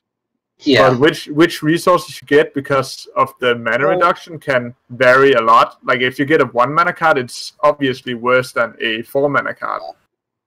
So I think actually, one of the analogies that I want to make to this card is that I think it's actually a good card for streamers, specifically more than tournament players. And I think that's good to have in the game. Because I think part of the problem with the game is, you know, you're watching a streamer and it's like fairly consistent what they're doing. It makes it hard to like, do real memes. But one of the most fun cards for me to like watch as someone. Dude, are you seriously saying that? Our channel? We have a different deck every time and we just rank that shit. Duel is not inherently the most meme-filled game. Like, we make a lot of memes, but I feel like there aren't huge payoff, like, flashy meme cards. Like, they're more deck build-around meme cards. And I think that this one is just, like, flashy on its own. It reminds me of Yogg-Saron, but in a more skillful way. And Yogg-Saron in Hearthstone, for me as a viewer, who doesn't play Hearthstone at all, is probably the most fun card to watch. People just go like, woo! Like, I'm gonna see what happens. But this one kind of gets that feeling while not just having that, like, well, I'm just gonna throw a thing on the board and see if I win. Like, I think that's down to what kind of audience you're trying to get. Because if you, let's say you have a game like XCOM 2, they can have a streamer base, but that streamer base isn't about, woo, throw everything out the window. It's about planning. I will say that I think that a lot of kind of non-competitive players do kind of like that feeling a bit more than competitive players do, and I think that Duelyst attracts not just the super competitive community. I think that XCOM tends to attract that a little bit. Or XCOM would be a group that attracts that a little bit more, but the XCOM like audience, I don't know. I just think that Duelyst has more room for effects like this that aren't super competitive or aren't super ranked. It's fine if it isn't super competitive. That's what I'm afraid of. I think that I don't think this is super competitive. I think it could win a tournament, but I don't think that it will be like the deck to be. I think to meme in Duelyst, you have to have like an extensive collection. I think that's one of the downsides, if you could call it that. Like, this card is just a thing that you can throw in your deck, and you're able to have fun with it, you know, like. And you can meme forever. Yeah, and you can meme forever. Like, to build like the corpse combustion deck, we had to make like 6 legendaries and then like a bunch of epics. Like, not everybody can afford that, you know. That's fair. Yeah. That's fair. So I think this brings like the game in sort of a direction that I really like. And I also just look forward to playing it because it seems like a fun card to play with. It better have a sweet ass animation. Oh yeah, better. For another few weeks if anything is consistent. Yeah. It better make the goddamn screen black, and then turn off your computer, and then restart your stream. Admittedly, Duelyst, you can at least do that. When I play Gwent and a disconnect happens, it just loses the game for whoever disconnected immediately. I see. Feels fucking bad, man. Too bad.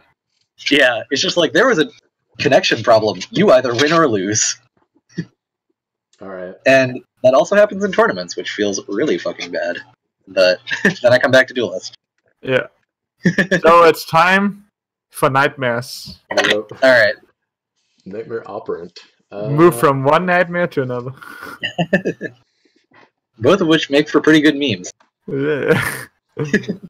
So, Nightmare Operant, the cool thing about this is that it is a mech card that fundamentally changes how you play mech.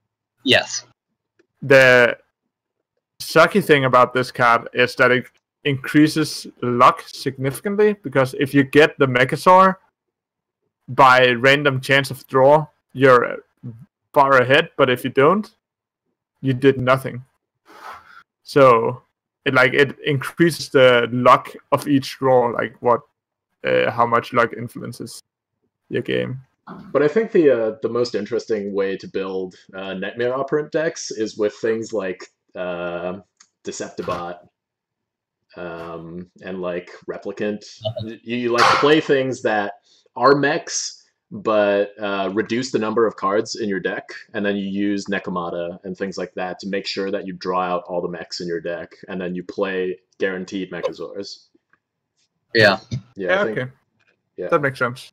Yeah, I'll agree that the flying portion is like kind of unfortunate, but it's neat that we've kind of gotten ways to manipulate the ability to draw it. Yeah. I think it's a cool card. Yeah. And also, Ambition never had a 2-drop that they actually wanted to play that much. Yeah. So this could just be splashed in, maybe. Yeah, I guess it's just a good effect, probably. Like a 3-2 body. Yeah. It's like, whatever. Because the alternative really isn't there, outside of, I guess I can play Primus Fist or Healing Mystic. Yeah. But... Okay. Sure. Deathmark. Deathmark. That's some sharp shooting happening in that picture. Yeah, the headshots. Yeah. Do 1 damage to an enemy minion after it is attacked this turn, destroy it. Okay. So basically, it's like it's kind of like a punish, I guess. It's like a Lilith removal. Yeah. You can trade your Wraithlings and stuff. Yeah. Isn't it just straight up punish? No, because your general still has to take damage. Yeah. That's true. Like, it's not after it takes damage. But no, but that's what I'm saying. Like, in Punish, with Punish, you attack first, then you take the damage, then you punish, and here you put this in first, and then you attack, and then you take the damage. Well, so I guess with Punish is, of course, better if you have ping effects.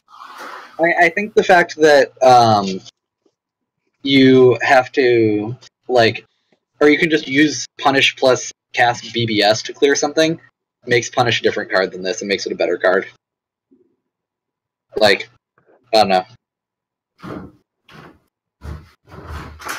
Oh, that's a good question. Does this work on Force Field minions? I imagine it does work on Force Field, because Mana Death Grip works on Force Field. Damage or something. I guess so. Well, discoverable gameplay. Yeah. It's another removal. It seems pretty decent. Oh, it doesn't work. Okay. It seems pretty okay, and also that it just guarantees 1 damage might actually be what puts it over Punish, maybe? I don't know. Or makes it equal to Punish, otherwise Punish is just straight up better, right? Yeah, apparently, yeah, so it doesn't hit force field, so that can't be a thing. That's kind of weird. Alright. So, next card? Void Talon? Yeah. Void Talon. What a weird thing. It's a 6/1 that is disguised behind a 0/10 for a turn. Saberspine died for this. Yeah, pretty much. Admittedly, though, at least you're able to, like... You have a turn to run away. Yeah. Which is why I don't think this card is good. Yeah. Because you can just run away and play a minion outside of reach. Of course, if that is what you want to do, like if you want that your opponent to do that, I guess it makes sense, but most of the time, both players is interested in being in the face of the other player. Because of mana in the early game, so... That's about it for what I have on the card. Yeah, I guess so. Yeah, it's Void Talon. I guess if you have the 4 mana card, you can rush for 6. Good shit. That's 7 mana. Shadow Reflection? No, not Shadow Reflection. Timekeeper. Timekeeper. But again, you're just playing Timekeeper for this card. If I'm just playing Timekeeper for no. There's other build cards in this deck. Like in addition Gate to the Undervault. Gates. Right. That card is actually super sweet. Do we know what demons are? No, we don't. You will see. You will see. Yeah, discoverable gameplay. No, you will see in the stream. Ah, okay. We've already got it set up. All right. But yeah, I guess that combo isn't that good. It's 7 mana, deals 6, and this guy dies. But it's a combo. It is not Tiger Thumping. No. Yeah.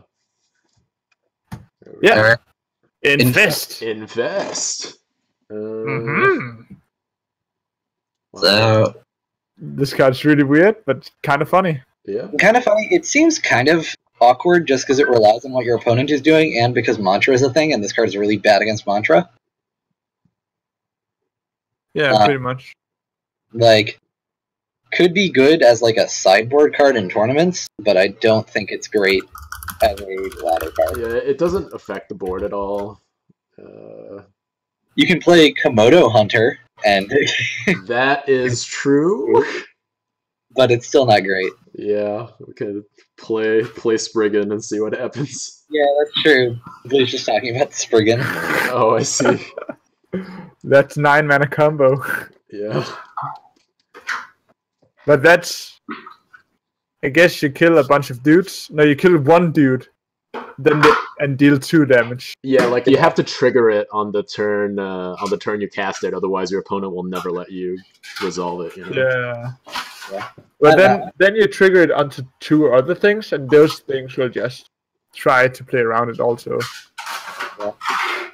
It is pretty cool, but unless you have some way to spawn a bunch of dudes to your opponent, and also gain some benefit from that, it's not really good.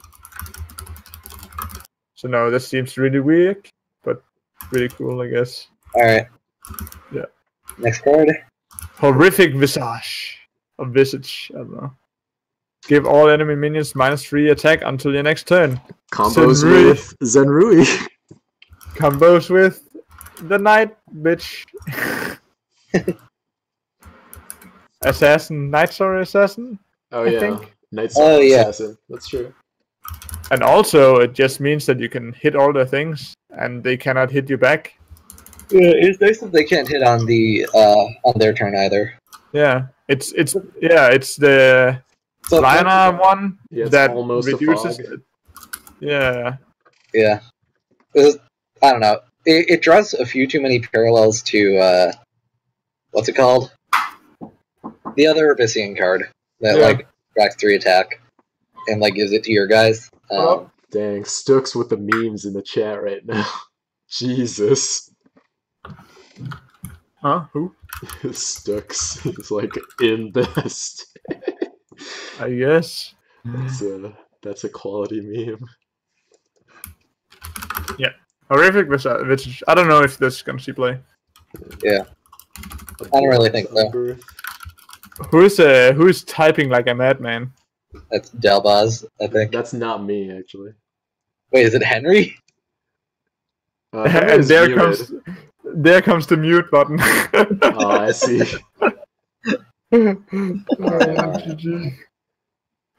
Guess we're talking about abhorrent unbirth. Yeah, abhorrent unbirth. This is one of those cards. Why? It's super hard for me to tell what this card does because, first of all, what does keywords mean? And does that only does it just mean like the one word shortcut words, or does it mean like some other text? I don't know. It is the bolded words. Okay. So backstab, flying, celerity, airdrop, whatever. Celerity, yeah, all of those. Okay. So it's a different kind of echoing, whatever. Yeah, but you don't get your guy back. Yeah. Yeah. I guess you don't get your guy back, but you get all the things onto a new thing. But most of the things that you want to kill is a dying wish, you don't get that ability again. So. This is this is basically a copy of the eat everything around me card that just eats everything on the board instead. Yeah, but that starts out as a 4/4, right? Yeah, and this thing doesn't have frenzy or anything. No. Yeah. This seems super weak and really situational. Yeah. I'm unsure if this is gonna see any play. Yeah. Seems I pretty guess bad. you can kill your Mechasaur to make a new Mechasaur with one more attack. Force field, yeah. Yeah, I mean, the thing that it makes is pretty large. Are there any keywords that have to do with whether or not it can be attacked or hit by spells? I don't think so. I don't think so, no. Yeah. Nope. Abhorrent unbirth just really sucks. Ghosty says that it gains Dying Wish keywords? What? If so, that's really good. Yeah, it makes it way better. Yeah, but I don't Dying think Wish that is the not case. A keyword, right? Like, or no, I don't know. So. The range of effects are so wide. Basically, with all of the cards that we have seen so far that gives you random keywords, they never give you Dying Wish anything. Yeah, I wonder if this one gains Rush. It does. Because previously, like things like Grill I think Master, it gives you Rush. Grill Master can't gain Rush, you know. But I think with this one, it might be fair because all the creatures are already on the board. I don't know. If you have a Rush minion that survives, it kind of makes sense. Yeah. Because it doesn't even have to survive. Like, you can just play a Rush minion and sacrifice it right away because you can stack all of your minions' attack onto this new Rush guy. Yeah. That's the only combo I see. But even then, I don't believe it's very good. Yeah. I don't think Dying Wish... Like, I don't think keywords that specify something else afterwards will be counted as keywords. That makes sense. Yeah. Like Battle Cry and Dying Wish and Death Watch, those kind of effects. I wonder if this, if the Abomination it summons counts as a token. Probably. It does. That's too bad. Otherwise, you could do some stuff with Keeper of the Veil. That's true. Yeah. But you're just gonna summon what you sacrificed instead.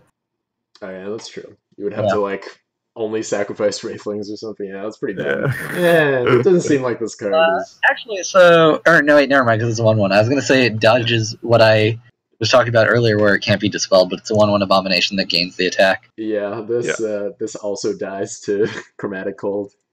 Yeah. Even new Chromatic Cold. Oh, rip. Yeah. And it's time to Cacophonous instead. Cacophonous? Cacophonous. This is a card that I think is good in Mave. Yeah, I think this is actually really good. Yeah.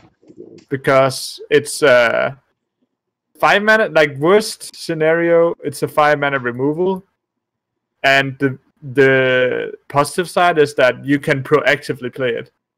Yeah. So like imagine you have like a punish or whatever, and your opponent does damage a minion, and that's your own play. You just float that turn. But here in this situation, you can just play out a 6/3.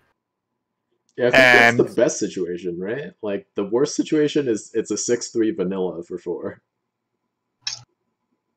Yeah, but if you like 5 mana, create a 4/4 and destroy a minion, is not bad. So. Yeah. I think this card is really better than Nasher in those decks. It's like situational, obviously. Yeah, I agree. There are places where Nasher is better, but I think this card is much more consistent. Yeah, I agree. Yeah. Also because its stats are better, like way better. So you can hit your opponent for 12 damage potentially. Yeah. Not much to say. It's really strong. Yeah. All right. Now I'm curious to see what information. There we go. This next card. Gate to the Undervault. Oh, there's a demon tag now? No, it's this is I think confirmed, but I'm not 100% sure. I think it's something Grincher said and something demon that was theorized. So basically, it's 6 mana, 6/6 Abyssian cards are what they are referring to as demons. Okay. So yeah, those are all good cards. So how does a 0/0 invulnerable Deathwatch work? I don't understand this card. No, what is there not to? It's I guess it just can't die. It's Deathwatch. Oh, Deathwatch, not not Dying Wish. Okay. Yeah, it's whenever something dies. Yeah. Okay, no, that makes much more sense to me, because I was like, how does it die but not die? That seemed odd to me. Okay, so yeah, this card is like a cool finisher. Yeah. Yeah, I agree. This is a really cool card, which is hard to set off, but if you get it, you basically own the board. Yeah, any of these things that you get out from the gate are just kind of huge and impossible to deal with. I think Reaver is the strongest one, because if you succeed with this card, your opponent's gonna try to run away from it, but Reaver can always hunt. Yeah. Because it runs this thing just straight up dies to dispel. Like no, invulnerable is also non-dispellable. What? All right. Yeah. This thing is not. You can do nothing. You cannot target at all this card. So you can't even target the space. Like you can't whatchamacallit, Lightbender it. I don't think so. That would be super sweet, but we've never seen anything like that, right? Like just one word. Like, can you use this? Yeah. Can you use a gate to abhorrent umbirth something like huge and impossible to kill? What? I don't think you can buff it either. Well, no, with abhorrent umbirth, like the spell that kills all your dudes to make one dude. Can you make something invulnerable? Ah, that's a good question. That looks like a keyword. I mean, yeah, that's true. They also stopped bolding things. Like Deathwatch is not bolded, and Moonrider's Blood Surge is not bolded, but Solution, Dying Wish, and Provoke and Dying Wish is bolded on the other cards. That's stupid. Oh well. Well, we'll see what happens. I mean, I think you can make it. I think this card is really cool. Yeah, this is a sick card. I'm very sad about the next card that we're gonna look at, because it's as if all of the Hydraxes have crafted are for naught. In a common. Yeah, it is. This is just like a better. I'm Hydrax. Sorry for Willem. Hydrax is 4 mana, draw 1 card. No. Hydrax just draws you even more cards. Yeah. It's infinite cards over time, but you don't always have the time. Yeah. No, you have the time now.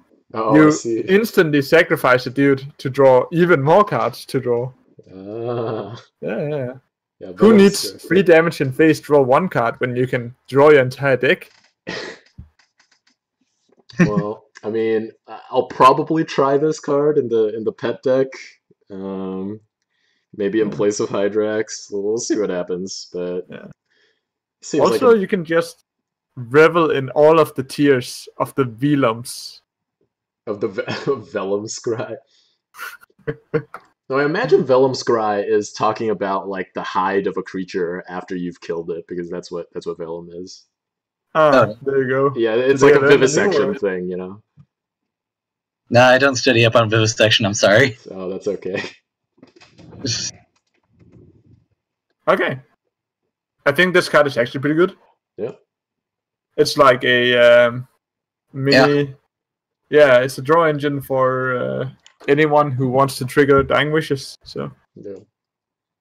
Oh, Onyx is saying that things actually...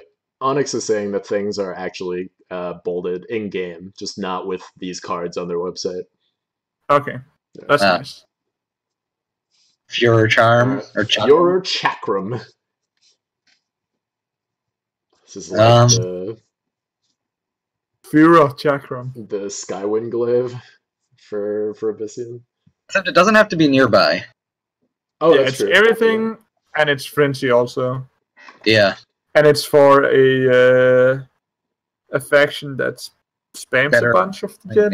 Yeah. Yeah. Like 3/1 Frenzy Wraithlings is a pretty big deal.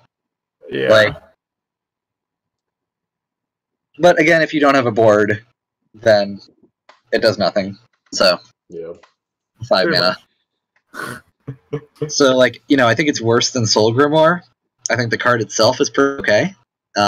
It could be a good budget replacement for Swarm decks that don't have the spirit to play. Yeah, it is just rare, so that's a good thought. Death Watch. Yeah, true. I actually like, I don't know if you noticed, but usually they print the same amount of artifacts, the same amount of spells, and the same amount of minions for every faction. Like, if you get one legendary artifact in one faction, you get one legendary artifact in every other faction in that set. But in this set, they have just thrown that out of the window, which I like.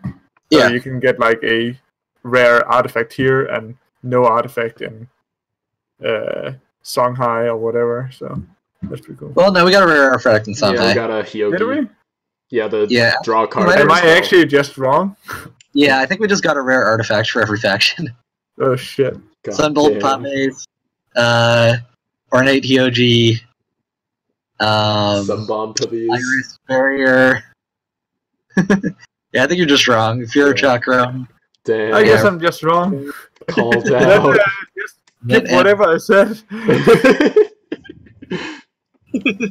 Just ignore that. Alright. We're talking Shall about we? Moonrider. Yeah. Oh. It's time to ride. Yeah. The Common Rider. Alright. Common Rider. Yeah. Yeah. Is this good? I don't know. I mean, it's like Providence. Or Prominence, rather. Yeah, but a 4/4 is worse than a Silverguard Knight. Yeah. Yeah, I agree. But your BBS has more synergy with Moonrider in Abyss. I think. Yes? Yeah. I don't know if that's true. Because basically with Prominence, you want to be... they're actually different that Moonrider summons nearby itself, where Prominence summons nearby your general. Also, so in Abyssian, it's good with Lilith, but it can be awkward in Cass where you have to ping your own guy, and it's really bad in Mave if you have nothing else.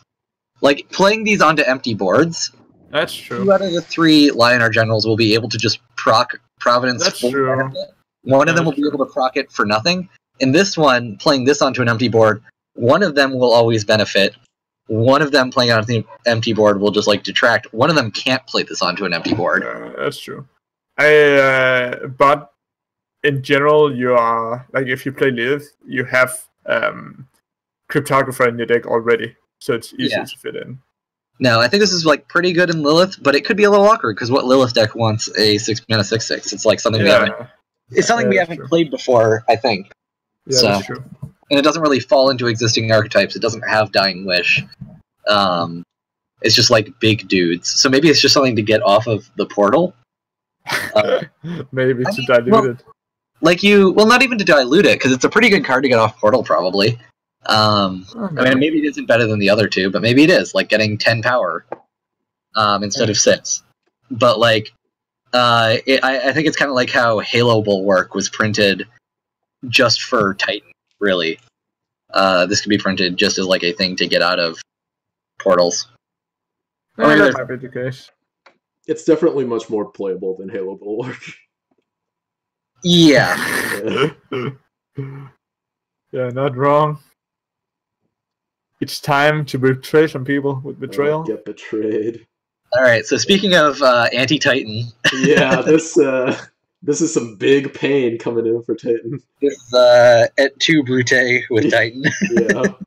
My big friend, why have you betrayed me? As RGN or whatever, or Brome buffs all their guys only to have them return with a vengeance. Yeah. It's pretty good against everything that kind of swarms, isn't it? It's bad against... like... Yeah, it's bad against Vitruvian. I guess it's bad against Vitruvian, yeah. Yeah, I mean, realistically, I think this is like a sideboard card. So if you're planning on playing against a specific matchup, you could put this in. Yeah. But it doesn't seem amazing normally. Like, it requires your opponent to do too much setup. Yeah. But it will probably get somebody good at some point, you know? It's like, oh, I play this big guy. I mean, I guess people do play things adjacent to their general, especially if you're, like, controlling the board. So eventually they'll probably play a big guy. Oh, yo! TM25 with the real reads. Apex. Oh, yeah. What? Yeah, you just fuck up Apex. If they Apex and then you betray them.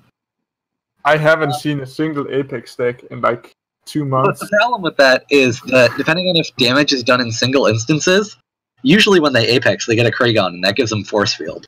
So if it just combines the attack, then and deals it all at once, the general will take 0 against Apex. Yeah, I don't think that's how it works. I think every minion attacks like separately, one after another. Yeah, separately, and they might even be at the same time, but even then, only one minion will go into the force field, I think. Yeah, this another one of those discoverables. Yeah, sure. We would never know because it's never going to be relevant. We'll see. Yeah, I guess it's really situational. Yeah. 6 mana is a lot of mana. I think I agree with Hacker that it's more of a sideboard thing. Yeah. It seems like in most situations, if your opponent is on any plan other than Titan, it's just gonna like end up dealing, I don't know, 4 damage or something. Yeah. Okay. Last but not least, Stygian Observer. Stygian Observer. Well, this is the phantasm that we deserve, I guess. Yeah. It's kind of weak though. Yeah, I guess as a finisher, like the body is fine, but it requires you to have, I don't know, just rush minions in your hand. Maybe I'm thinking about it the wrong way. Like maybe just having any minion in your hand is good. Yeah, but it's 7 mana and it's on it's Death Watch. Yeah, it's Death Watch. So like it's a pretty good finisher. I just don't know if it's better than any of the other 1 billion finishers Abyssian has. No, you're right. Yeah, like if you had a 2-mana rush minion, then maybe. For 1 more, you just get Variax. It's like the end all be all of finishers. What you do is that you have 5 Wraithlings, then you play this, kill the Wraithlings, and next turn you Spectral Revenant for unlimited damage. 1 billion, yeah. It's true. Yeah, but you could also just play 2 Spectral Revenants. Yeah, and Zeska is probably right. Why not just play Deathfire Crescendo? Yeah. Just kill them, yeah. I mean, it just does it on board, But admittedly, this does give you a 7/7. Yeah. So like a 7/7 that can't go face this turn. It's pretty funny if you can. What I'm saying is, in a swarm deck, if they like deal with your swarm, like Deathfire Crescendo will be a dead card. This will be a 7/7. Admittedly, it's a different kind of swarm deck that's probably playing like Blood Moon Priestesses and is taking a little while longer. Is a little bit more resilient to sweepers. versus the more traditional ones that are just like incredibly aggressive. And I don't know if that version will be better than the incredibly aggressive ones. I think it gets really good if you can Darkfire sacrifice it earlier when you really have some stuff. That could be true. Yeah. I think this also loses some power, obviously, since the Spectral Revenant and Saberspine Tiger nerfs mean that cards will just more. Maybe you play this in mech, and then you have your 2-mana rush. So you have a 9-mana finisher if you have a board full of shit. And you play this, and you play your 2-mana rush mech. No, you played it after your suicide, and then you go face. I think it is kind of a little bit bad. But it's only bad in the way that there are other much better cards. I guess so. Bad. If you compare this to other classes, 7-drops, I think it's not. I guess it's actually, if you're going for the long game value, where if you had, like you said, the other the typical Deathwatch finishers, if you only have 2 minions, this one gives you a huge boost. Like every minion in your hand gets +2/+2 instead of just 1 minion gets +4. Yeah. So like the long could be okay. With like the new Vellum Scry thing, like refills your hand. Like maybe this is for like Sarlacc decks, like Sarlacc Blood Echo shit. Oh, it's time to play them 13/13 Sarlaccs. I mean, I'll play a 13/13 for 3. I guess. Yeah. It's gonna take some testing to get this working. Yeah, no, this isn't a card that just like obviously has a home, but no, it's not a bad card. I don't think that's a lot of stats it gives. Yeah, that's true. Tiger might be in there yet. Yeah, no, like I said, cards that say rush on them are rare to die completely. Yeah. Even if you can actually buff Mechasaurs if you add them into your deck and you draw them. Okay. Next card. We are now onto the dinosaurs. RHacker. Game +1 attack. Whenever you destroys an enemy, summon some more X, I guess. Seems kind of bad. This is just like the sickle, I guess. Yeah, it's sickle, but what you spawn is a 0/1 right in the face of your enemy. Yeah. Yeah. Doesn't seem great. No. Card, I mean, I guess it's 1 mana, and it does give +1 attack to your general. So that's sort of relevant. But you have a Frenzy artifact, I guess? Yeah. No, this card sucks. It's not gonna happen. I mean, worth it though. Okay, next one. Yep. Biomimetic Hulk. Biomimetic. Yep. Yeah. Pretty much. This is like a good experiment for what build cards need to be competitive. Yeah, I guess so. I guess if you're on the play, you get this on your 5-mana turn. The biggest problem I see is that Magmar really loves their 4-mana minions. Yeah, that's true. So yeah, and this cannot move if you play turn 1. Yeah. What I'm interested in knowing is whether or not fractal replication keeps the current build number. Well. Because that makes build an overwhelming force way more fun if you're it's on build 1. Let's make 2 more. Yeah. What is overwhelming force? No. Like overwhelming force because I have 3 Tentans. And overwhelming force. Okay. I mean, these guys have haste on the turn they come out, so yeah. Like they can't get near that place unless they're sure they can kill the minions. So Yeah, that's true. And people talk about how there is so many outs in every deck, but if you play your outs on this 2-mana card, that's fine. For the most part, right? Yeah. Unless you Sindri it, then I'm gonna cry. But yeah. And your opponent might underestimate, like, it might have one build more, but then you play Time Wizard and fuck them up. Yeah, and they take 10 to the face. Yeah. Yeah, 4 mana deal 10 is pretty good. Yeah, I guess Gigaloth is also pretty decent with Timekeeper. Yeah. So maybe, I think this might be better than people give it credit for. Yeah. But the main issue is that you cannot fight for the 2, like for the mana tile, which is a huge problem in Magmar. Yeah. So yeah. That's about it for biomimetic. Why would you call it that? It mimics, like, biomatter, I guess. It's like a thing that copies living things. That's what the name means, anyway. Of course I'm gonna call it Time Wizard.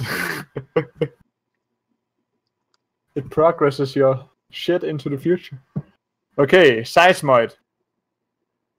It's a mech. It has no synergies with mechs. At all. But it does have synergies in, like, Mech Starhorn. It does. Like, it has synergy in Starhorn, period. Oh, yeah. I guess whenever you summon a mech. Yeah. Okay, it has mech synergy. I mean, I just want to say that this card seems really, really good. I agree. It's an aggressive deck filled with shitty minions. Your opponent's gonna overdraw a bunch while you just throw out more mechs. Yeah. Like I really don't like this card. The explosive draws with this deck will be super strong. Yeah. And yeah, I think this card is strong. I guess there isn't like a lot to talk about. It's more Decimus support, which I dislike. Yeah. Oh yeah, that's true.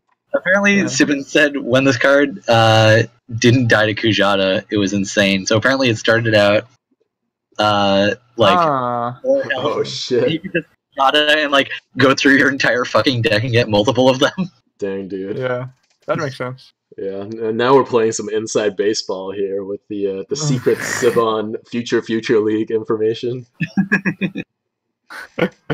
Time Wizard.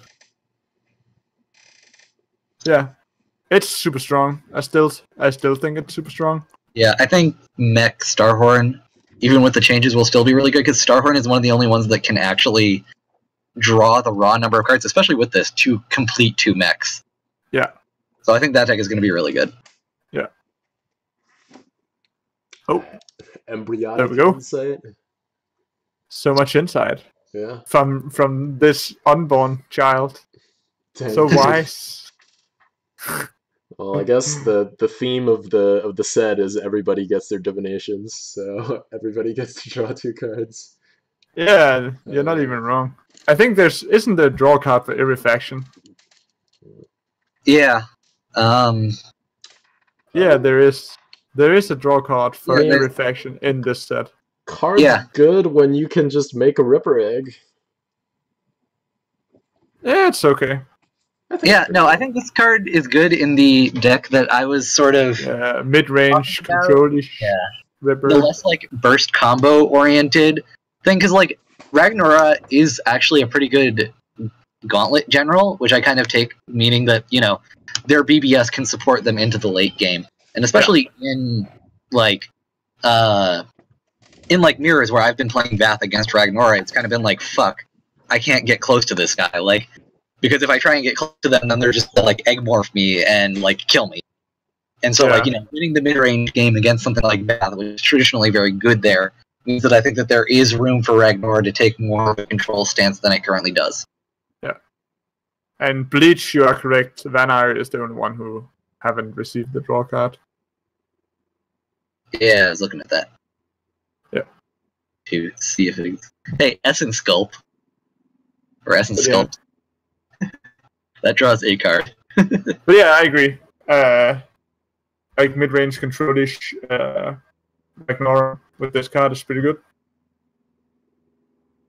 And even though it is technically 3 mana to draw a card, 2 cards, you also get a neck, which is what makes it way better than the dead one, right? Okay. Whoops, next card. And more dinosaurs. That looks like raptors, I guess. It's pretty cool. Yeah, I think this is just really powerful in general. Yeah. Okay. Do you have the upper hand? I really need to stop. Like kind of weird removal. What does this actually kill? I mean, on turn 3. Oh, okay. So this card, like, because I really enjoy the Control Starhorn. Oh yeah. Like, you know, I've played this deck since I think last January or something. And like, you know, that deck actually struggled because, like, well, no selection, you know, they just a big dude, and you're usually keeping both your hands full by casting your BBS. And I stand by a lot of times in that deck, you still want to cast your BBS just because you're going towards like a 20-point damage wins. I don't think it's great in the traditional Starhorn build. In the versions, this card could be pretty great. I don't know if it was just me, but a lot of that was garbled. Oh. It wasn't for me, but okay. the stream is also cutting out once in a while. I don't know if that is just your internet connection has problems. It sounds that way. If Hacker is sounding okay to you, then it's probably on my end. I have to add up this card, to be honest. It tilts me a bit, that card called hand, and then you have a picture of a foot. Yeah, that's true. That is true. Yeah. Unplayable. Foot. Oh yeah, people on stream are saying that the bots are happening again. Oh shit. That ain't good. Fix your internet, Dalboz. Yeah, dude. Living on a mountain has downsides. The only upside is the server. Yeah. But yeah, I really like the design of this card because it's a non-go face with Starhorn interaction. Yeah. It's actually, I guess, except the one that buffs itself, like the minions that buff when you draw cards. This is the only support outside of Christmas. So that's pretty cool. So, yeah, I like it. It's an upside down hand. You could say that in Magmar, their hands look like feet. Yeah.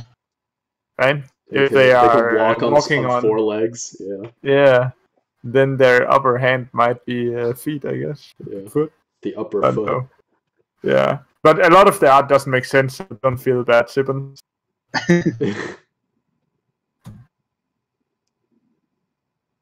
So now we have homoerotic rebuke. Dang, dude. I mean, funny. It's like a Rihanna board wipe most of the time. Unfortunately, mostly for you more than in some other factions. Yeah. Yeah. It's it wipes Wraithlands. It's a Paragon with 2 less mana that doesn't give you free to also hit your own guys. Is that really that good? I mean, it also hits guys at range, and Magmar has trouble dealing with range dudes just normally. That's true. I think the card is pretty good. Meta dependent, but I think when it's good, it's very good. It kills most ranged minions that matter right now. Yeah. I guess so. Yeah. It's pretty simple card. Yeah. If you play a lot of minions that have more attack or the same attack as your health, they're gonna get fucked by this one. Yeah, notably, it does not kill Mechazor. That's true. Not anymore. That's why they nerfed it. Yeah, it was actually a stealth buff. Yeah. To be fair, also, with this and Plasma Storm, you're pretty much covered for everything. Yeah. Yeah, I guess so. Because for things that can't kill themselves, then you can probably Plasma Storm it. Yeah. Pretty much. So that's pretty cool. More AoE, I guess. Yeah. Okay. Effulgent Infusion.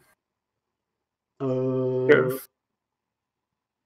mean... that's really nice. More Veth support. It's good with, whatchamacallit? Volknu's Seal? Is it, though? I mean, if you're already buffing yourself, then you might as well double your attack, you know? I guess you can give your egg a bunch of attack before attacking with it. You know what it actually gives? It gives a lot of attack off of adamantine claws. Yeah, that's true. Just stuff that you wouldn't necessarily think about. It's cheaper than Thumping Wave. Obviously, it's much worse than Thumping Wave, but yeah, just like as a card, looking at it, I don't know. No, yeah, you're right. But if specifically in Bath, if you just go one hero mode and maybe have a couple of rushes, you can actually play this with Mercantor for a shit ton of burst. That's true. Yeah. Or you can play it together with the 4-mana rush guy. Yeah, with Saber Spine. And the other one. With Elucidator, yeah. Yeah, Elucidator, yeah. Yeah. More burst damage. Yeah. More burst damage, different flavor. I don't know. Like, I think it's cool. It's that support, I guess. For Twin Fang, I guess, but then if you combo with Twin Fang, you might as well just win with Twin Fang. Otherwise, you use the other one, the Twin Fang, for minions, and then you use that instead. I don't think there's much of a combo for using both. For 7 mana. That's about it for Effulgent Infusion, probably. Yeah, pretty much. Now we move on to the much spicier. Oh yeah, the Pregnator. The Impregnate. Jesus, dude. Yeah, it's right there in the effect. I mean... Endrixar, Master Breeder. Yeah, it impregnates all of your other minions. Dang, dude. I mean, the effect is really sweet, especially if you have Morinker. Yeah. Yeah. If you just combo 9. Yeah. That's true. And also, the stats are not bad. Yeah, it's just Drogon stats. So. Yeah, so you can kind of play a somewhat curved deck, and maybe you have one egg that sticks, and it's worth it. I think that's how you're gonna play it, like just curve out, or either that, or you play super aggressive and swarm the field with eggs.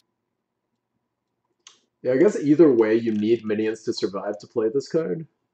So you have to like play pretty sticky things like the 3/4s with Rebirth. I guess even Young Silithar is pretty good. Just get a free Young Silithar. Yeah.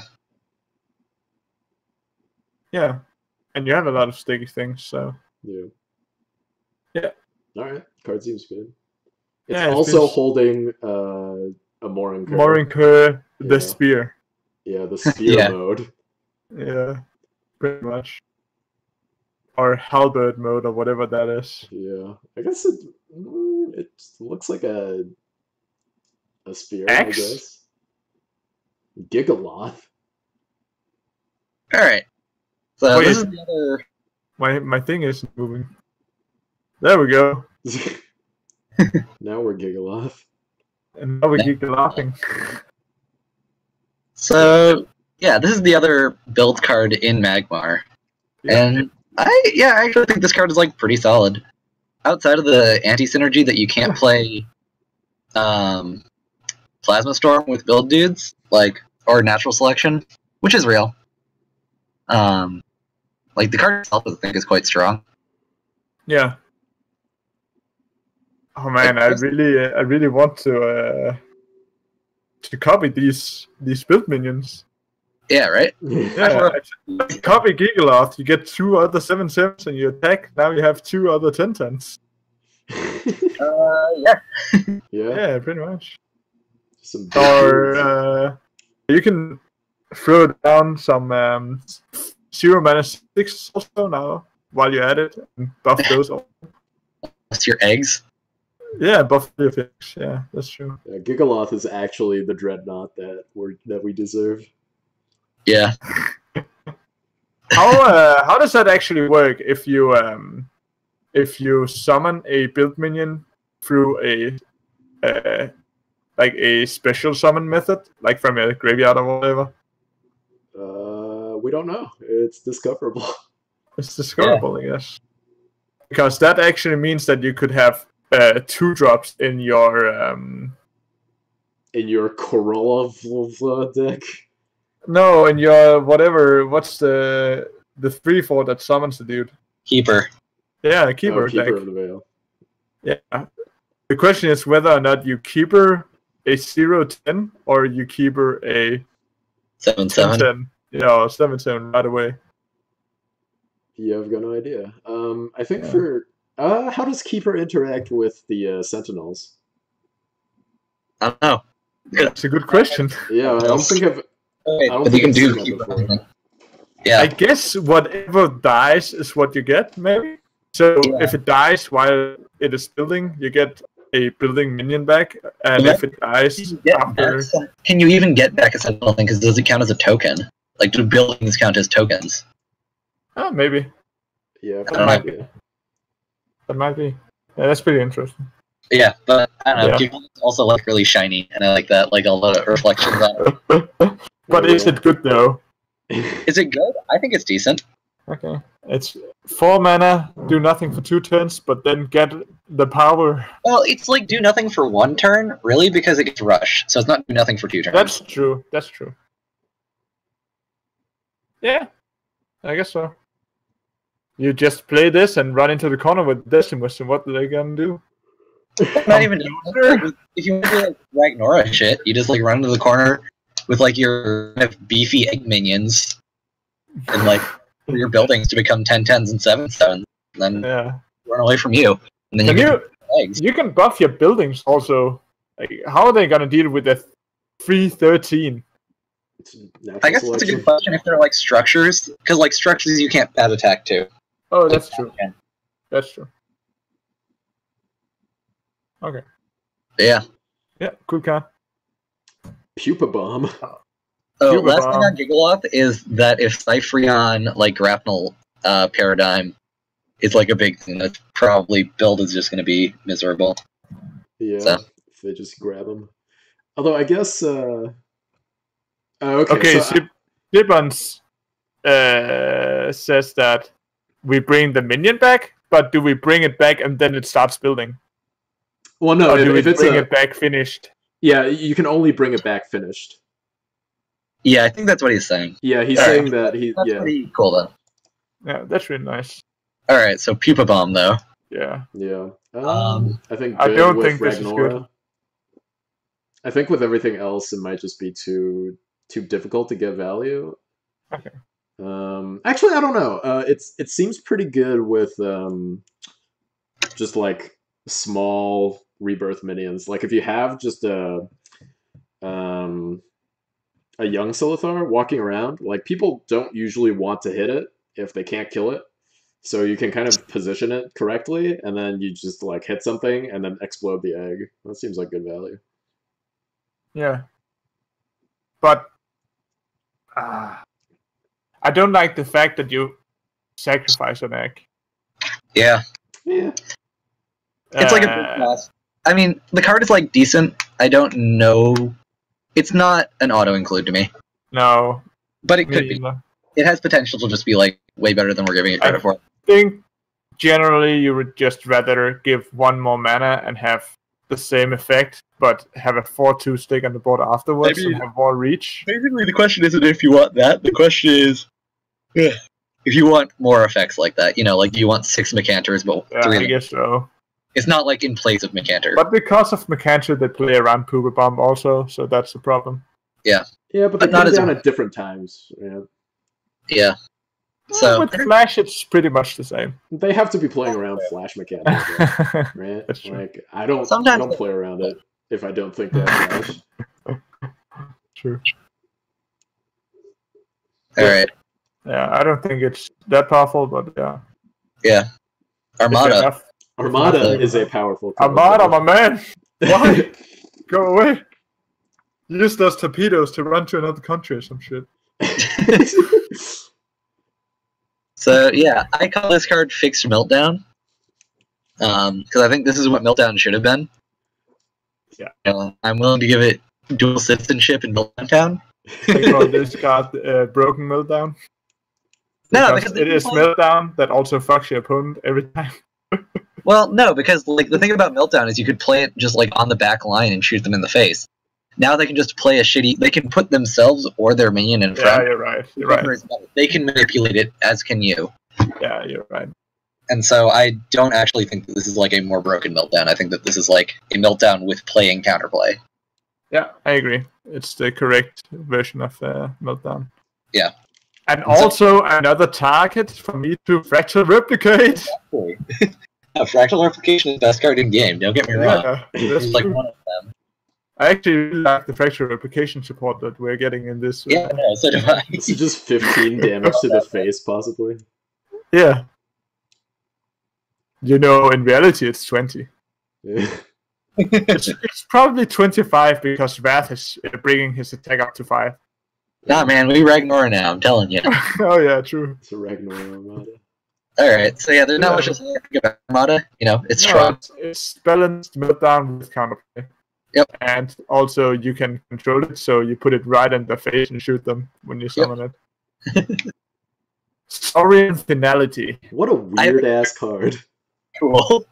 Yeah. That's all the things. It's the first land destruction in the game? Yeah. I guess. I really like that I feel like it fucks Mantra. That's true. Yeah, because you can play it at 7, so they go down to 3 or 4. And you like heal back all the damage they've tried to like incrementally deal to you. They're just like, fuck you. Now you have to play on 4 mana or some bullshit. You just line them up. Yeah. First Saurian, 3 turns later, second Saurian. You can't really line them up because they cost 7, and you lose 3 mana too. No, yeah, I know, but like when you get back to 7, you deny them again, so they can just never play Mantra. You can live to 7 mana with Mantra. Yeah. What kind of deck do you play this in, though? I don't know. Bath Face Smash. Yeah. Like I probably play this in the one Lizard Army builds. Yeah. But I think as like a role player, it's mostly just gonna, gain you some life and then let you reset the game to where you're at your strongest. Yeah, but Vath wants, like, the one Vath army kind of builds want to do that because, like, when they start revving up to being a giant dude is when they start being really strong, but a lot of the times they've lost a bunch of health and their opponent is able to play, like, big things. The thing about, like, Vath is that it, like, incrementally increases his strength, and then this, like, denies them their big plays. Yeah. So I do think that has a place. Also in building decks, because you play your big guys early. Like, you play your stupid big guys as, like, 2 mana and 4 mana 0/10. And then when you hit 7, you just say you don't get to make big plays. Yeah. So it's like the stun helps keeping them in place for your build to get in there also. Yeah, because it stun the enemy general as well. There's a typo where stun thee is one word. Stun thee. Stun the enemy general. In reality, it's just you transform the enemy general into stun thee. Stun thee, I guess. It's the pronunciation there. Yeah, stun thee. Okay, cool. I actually kind of like this. So what a twist. Essence Sculpt.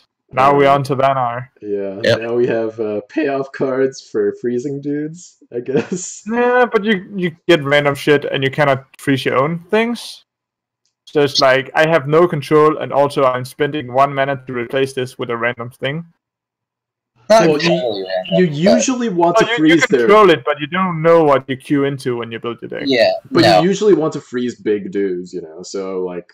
I could see you mostly getting big dudes off of Essence Sculpt. Yeah, but then why not just play a big dude instead of Essence Sculpt? Because you can't play a Lava Slasher in Vanguard. Yeah. I mean, other people are probably playing bigger dudes than you. I will say, Essence Sculpt is one of those cards where I don't think that it's, like, just top of the ladder broken, but I think it's real cool that you can, like... Oh, yeah. Can avalanche yourself. Make neat plays. Also, yeah, you can avalanche yourself. Obvious. Guys. Yeah, so. No, I think basically this should have been 2 mana, and then you get 2 copies of a card. And there you go, draw cards for every faction. Yeah. See. It should just be a divination. Yeah, that would be a cool card. Yeah, that would be literally cool, seeing as stun in Vanguard is... is that weird that stun has 2 different emojis, or whatever? Like, animations. There's like the stars for being stunned. Yeah, I like it. I actually like that, because in Hearthstone, they call it straight up freeze, which means that they cannot make anything that doesn't freeze, like things in... thematically, so they're limited to stuns in very few decks. Yeah. So I think that's fine. I don't mind Vath being able to punch someone so hard that they're seeing stars. Yeah. No, I think it makes sense. It's just like from a game design perspective, it can be a bit confusing. It's a bit confusing, yeah. Stars and that, but like, you know, it's not a huge part of the game, and it's learned pretty quickly. Yeah. Okay, Proto Sensor. What a weird card. It really is weird. Well, like, what does this card do? Steals a mana tile and whacks it out. Pretty much. That's what it does. Lets you play cards onto their... It lets you infiltrate real fast. Yeah. Yeah. But also it spawns a shitty minion afterwards. Yeah. I kind of think it was a build too, honestly. Yeah, I just wish you can have the 0/10 for longer. I guess so. Dude, it's you should just play the mech in that.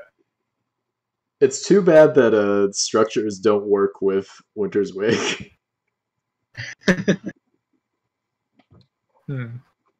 It's true, though, like, you know, I don't think the build guys are that relevant in Vanguard that it's unfortunate. Yeah. No. Yeah, I don't know, this guy's interesting. I don't really know what to do with him yet. Yeah. He seems a bit too weak. Yeah. And there's no new infiltrate minions. No, they're just things that work with existing infiltrate minions. So I'm not sure about it. Alright, that's pro. Yeah, if we had more infiltration, I guess it's more activators, but we don't, so yeah. Okay. Cryoblade. Double damage to stun enemies. You better buff it and hit hard.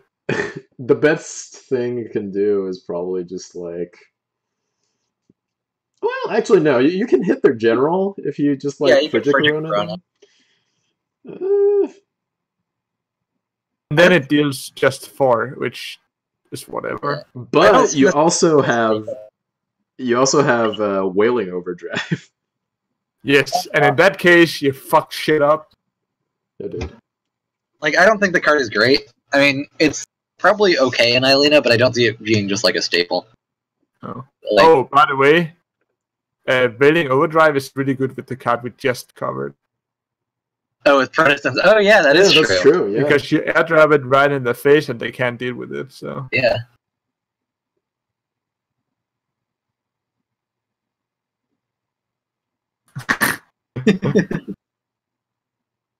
That's actually pretty good, yeah. No, Protestants, I like Protestants as a card. When I saw it, I was like, this is interesting. Yeah, it is interesting. Yeah, I guess you just drop it like strong. You just drop it into the tile in front of their first mana tile if you're on the play, and then you just take the tile with it, and then Wailing Overdrive. No, it's like Wings of Mechazor. If Wings of Mechazor didn't suck, like, as a body. Yeah, but Wings progress Mechazor. Yeah, no. Like, Wings of Mechazor pretty similar. I mean, they can't kill this on the turn it comes down anyway, so it's basically the same thing. Yeah. Alright. Yep. Moving on to... But yeah, Cryblade deals a buff damage, but there isn't really that many buffs in Vanguard. There's a few. There's a number of buffs, actually. Yeah, there's the one that makes the minion not take damage. Yeah, the other, though, like, the upside... But then you cannot hit heroes. Wait, what? Not take damage? No, not not Mark of Solitude. Yeah, okay, fair enough, yeah. The other thing about Cryoblade, though, is that, like, a lot of the times when you stun their minions, you stun them so you can ignore them. Whereas this is, like, stunning and then... like, throwing a 2/3 into so it can deal 4 damage, which doesn't always kill. Like, you know, stunning Lava Slashers is really good. Because it means that they are denied a power body that can trade up into whatever. But, like, yeah. I agree that it's counterproductive. In a way. Yeah. You don't want to upgrade with Cryo, so... Yeah. Okay. Alright. Aspect of the Bear. Yeah. So basically, it's upgraded Wolf, I think. Yeah. Because if you transform their minion, you can just ram into it and you don't take any damage. And if you transform your own thing, you have 1 more damage. Yeah. But also, I think this earns, like, one of my favorite name awards in Duelyst for the Ursa Plomb. The Ursa Plomb. Like, it's not a 4/5 bear, it's a 4/5 Ursa Plomb. Yeah, I guess so. That's some top quality portmanteau right there. I think it's a typo. Nah, dude, it's like a combination of Ursa and aplomb. You know, the English word aplomb. I guess. Aplomb is a word? Yeah, aplomb is a word. Get a dictionary, my guy. What? You're not allowed to say that English isn't your first language. Yeah. Bullshit. If you know the word aplomb, because I guarantee you most of the English speakers in our chat do not know the word aplomb. Or I'm just an idiot. What does it mean? Are you trolling us? It means, it is a word. It means self-confidence or assurance, especially when in a demanding situation. That's the opposite of this guy. It doesn't counterattack. Well, that's because it's so sure of itself that it doesn't have to, you know? It's just like, I'll hit you for 4 next turn. That makes no sense! I'll give you a chance, you know? Right. I vote for renaming. No, I think Ursa Plomb is fairly funny. Oh, no. That's the walking animation on the bear is great, so... Oh, I haven't seen the bear. Yeah. Either of you, but this is dev. Special treatment. Nice. Alright, so moving on to a Hearthstone card. It's exactly the same. It costs 2 mana, has the same name, even the same image. In this game, it is better. I agree. So it is better, but I don't think it's good because you have a 1 mana shatter that you can keep on. It does have to be adjacent. Like with 1 mana shatter, it does have to be completely adjacent to your general. Yeah. But your general's ability needs, like, you need it to be adjacent to even attack, like to freeze it to begin with. But like Frigid Corona is a card that is 100% of the time played in decks that play Ice Shatter Gauntlet. I don't think Ice Shatter Gauntlet usually gets like 2 procs as easily. I don't know. It does because you freeze all the minions. You do, but like you don't freeze all their minions. It's the thing. You freeze all the minions. Okay. Dude, that's like you said, like with yourself, that you play other freezing effects than your hero. You often use those simultaneously. So like you kill one dude and up to this then point, freeze another dude, and the next time freeze again and kill. Corona, like it's just those 2 that I really see, you know. And like, 0 mana, deal 1 damage freeze, flash freeze. Is also so when I was playing Eileen, I wasn't playing flash freeze, but that is a relevant card. Yeah.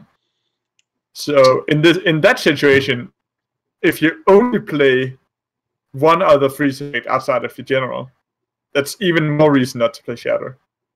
But at the same time, with Frost, or whatever it's called, the 0-mana one, that's another one that can hit Flash Freeze. That's another one that can hit anywhere. That's more points for Shatter versus Ice Shatter Gauntlet.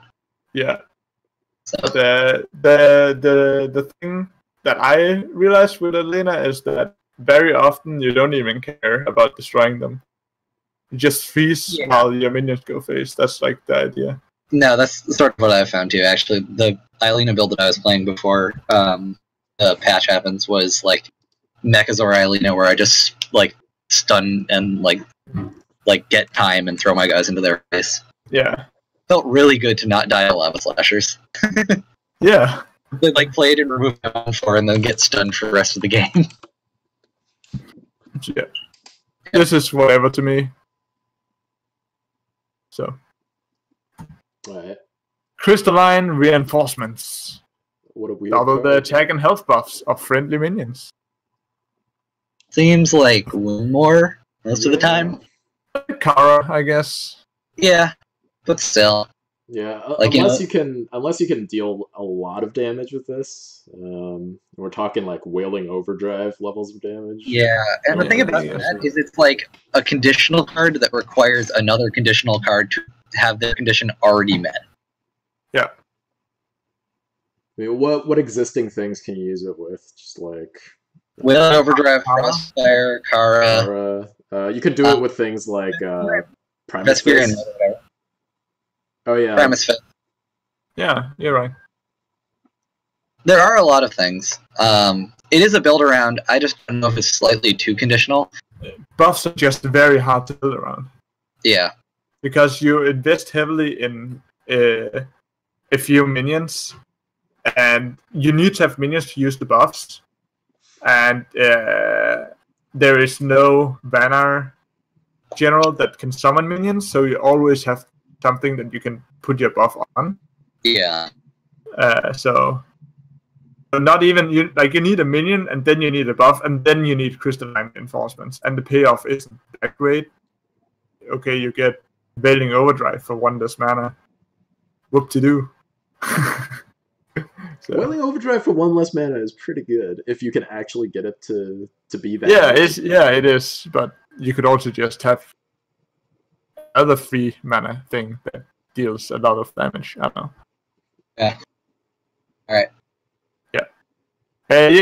There's gonna be some memes, I guess, but it's not sold. I believe it would get the +2 we got from the end of turn bleach, but question for Simmons. Yeah. Hydrogasm. You do 1 damage to enemy minions in a row and stun them. Yeah, so you just flash freeze everything in a row. That's actually very good. I guess this is another argument for Shatter, maybe. Yeah, this is a card that would actually look better. Yeah. This card seems quite good to me. It is a little weird because in Ielena, the biggest problem is that your opponent just doesn't have enough minions to stun. So how are you gonna use your BBS to trigger this to begin with? And I just double freezing something. Yeah, that's a good point. Stunt him. Yeah. Stun thee and stun them. They are like brothers.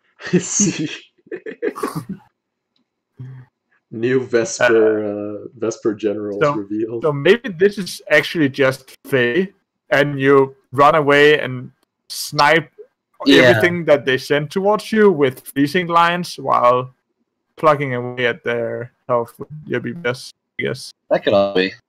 Yeah, that sounds pretty good. Yeah. And it's Vesper.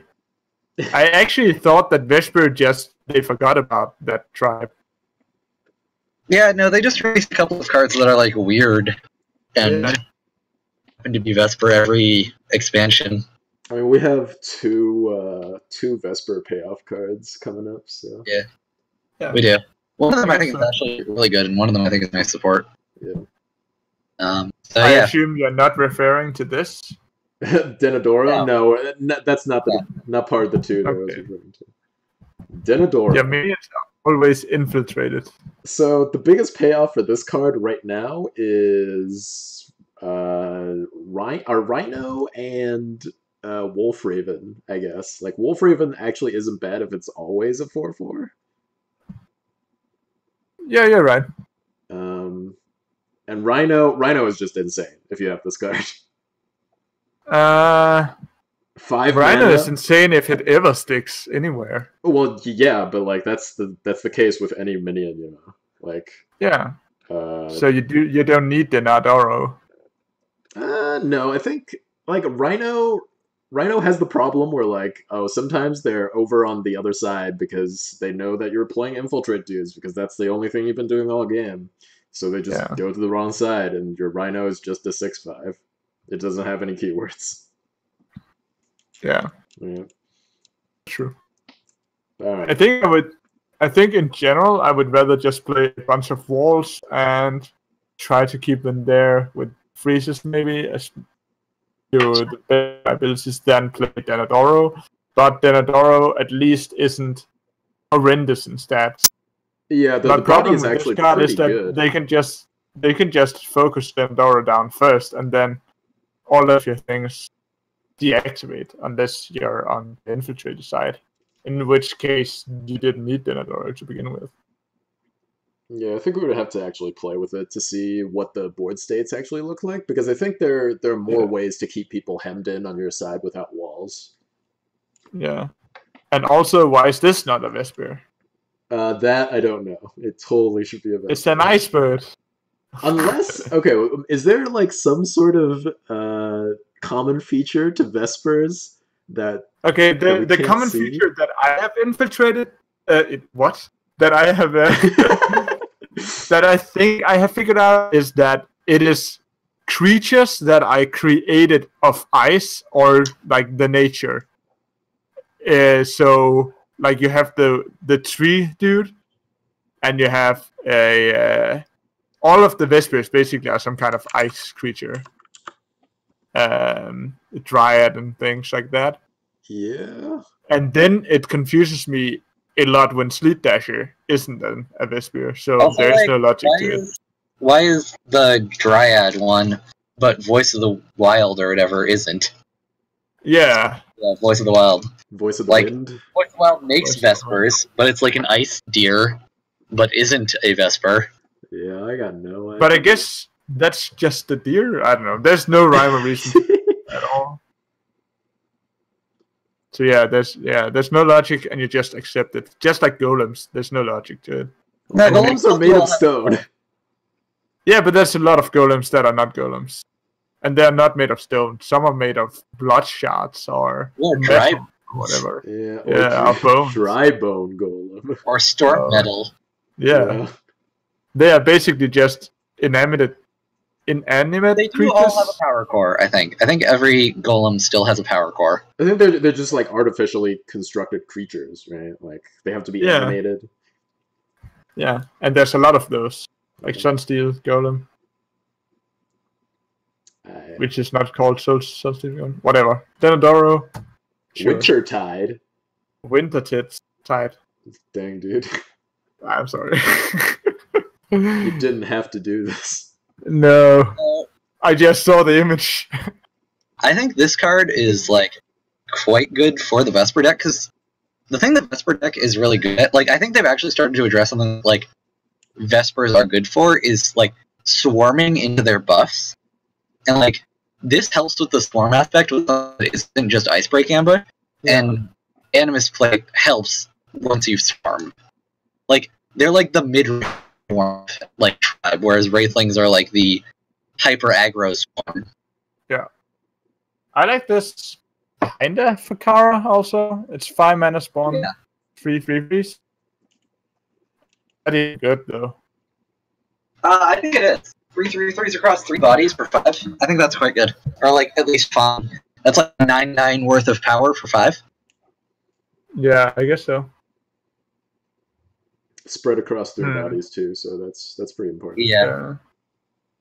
It's very malleable. Yeah. Also, the card 2 cards from here is a very good follow-up on the following turn. Yeah. Yeah. Do we choose any free spaces in the column, or do we choose one and then let's see if the others come right below it? Let's see if Saibon knows. Yeah, otherwise, it's more discoverables. Yeah, it's more discoverable, I guess. Yeah, whatever. Ouroboros. Ouroboros, yeah. Friendly minions dying with resummon this minion on this base. Seems like so. Win more? ? It's kind of good with walls, except they still die to dispel. So yeah, I agree. Yeah, card seems to be win more to me. Yeah. Yeah. What do you even on? And if you play it, you don't progress your board actually. Yeah.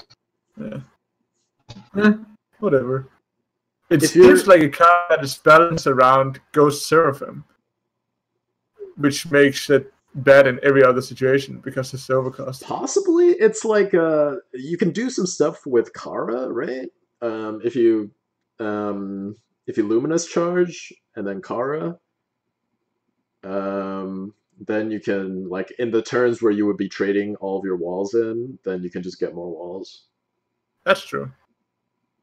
Seems pretty niche, though. Yeah.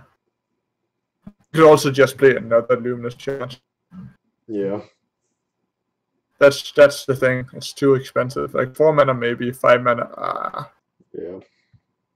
We'll see. Animus Plate. Animus Plate. This card, I think, is pretty significant for the Vesper deck. I agree with that. Seraphim Helm or Boros. Oh man. Why you have to say things like that, Bleach? Just wants to get the juices flowing, you know? Yeah. You could also Seraphim Helm and Winter's Wake, right? And just win straight up. No, not Winter's Wake. What's it called? Where like Helm of Mecha? The activator thing that activates everything. Spirit of the Wind. Yeah, there you go. Yeah. It's probably better. Spirit of the Wild or whatever. Yeah. I always get Spirit of the Wild and Voice of the Wind mixed up, or maybe it's Voice of the Wild and Spirit of the Wind. Oh, it's Voice of the Wind. I played that card enough to know. Then it's Spirit of the Wild and Voice of the Wind. Yeah, Animus Plate buff a bunch of things.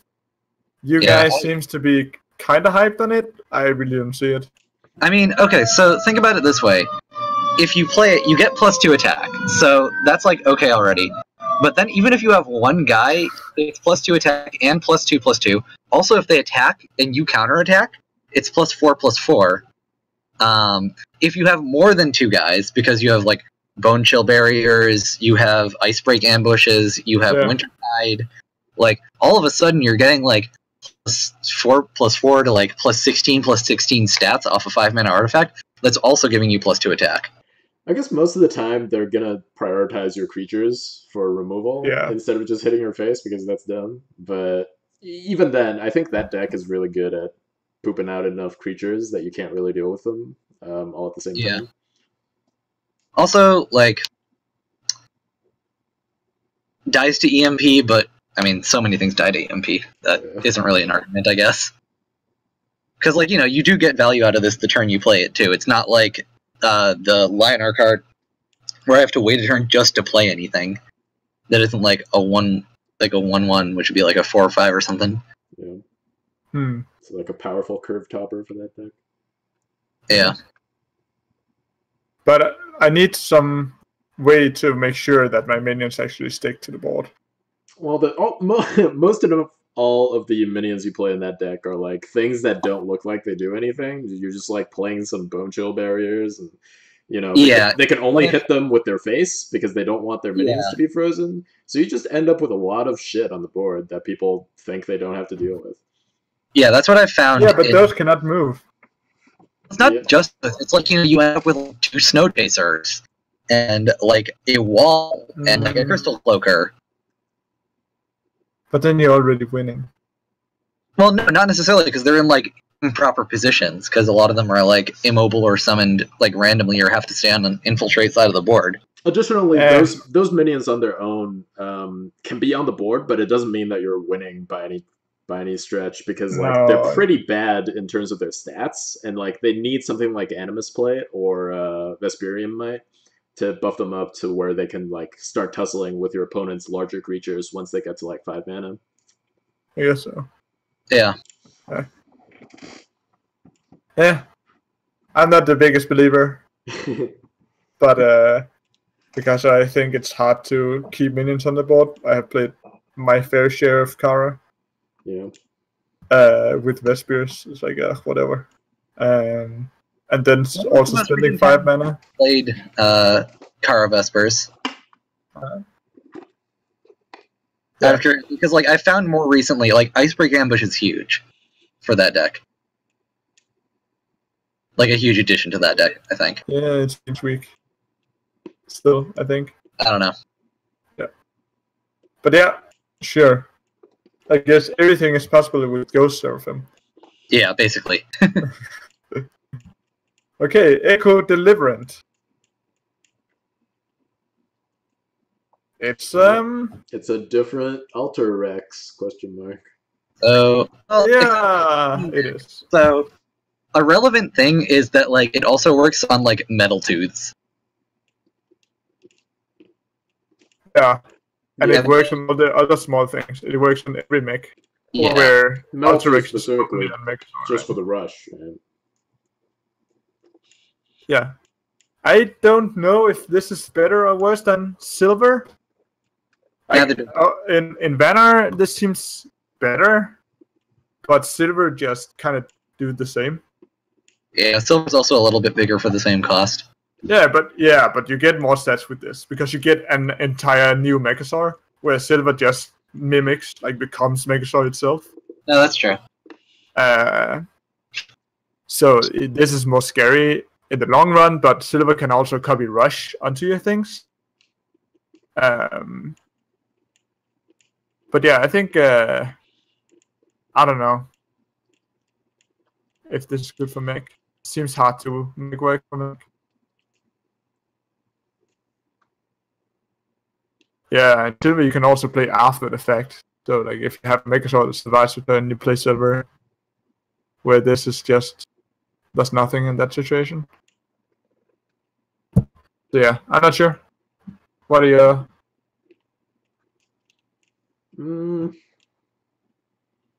The stats for this guy are pretty bad.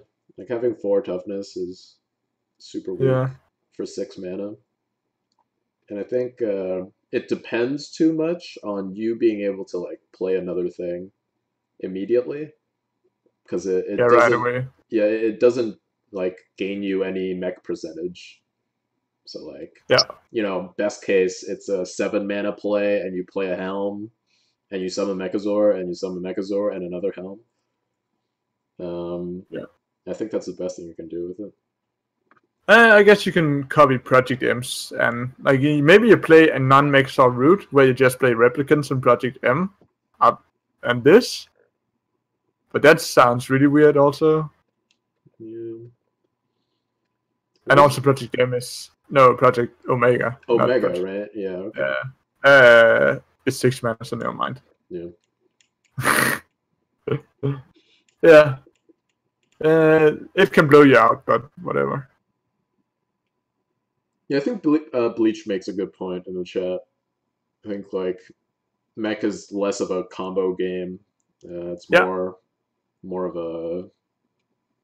it's less of an aggro game and more of combo, right? Like, you want to pull out your crazy combos. All I can say about Draugr Iolith is that I want 3 of it, like, immediately. First of all, it boasts the 2nd largest butt in the business. It will, after rotation, it will have the biggest butt. Is Whistling Blade rotating? I thought it was Corset. Yeah, but they're removing a lot of the Corset. Oh, they are? Okay. Yeah, they're removing duelyst, for example. Oh, okay. Well, then it will have the biggest butt in the business. Yeah. And what's nice about this card is that you usually, I think you want to play your buildings kind of defensively, but they have a hard time getting to it and away from it because it reduces their movement by 1, so you can play it even closer and still have it be defensively played. Yeah, like it builds in 2 turns, which means that if you play it right next to somebody, they can't actually get away in time. Yeah, both that and if you play it slightly defensively, you only need like 1 turn to catch up instead of 10 turns for all the other build guys. Yeah. But it is just a stat stick and nothing else. Also, if you polarity it, they're gonna die. Its 7 is pretty tall already. Yeah.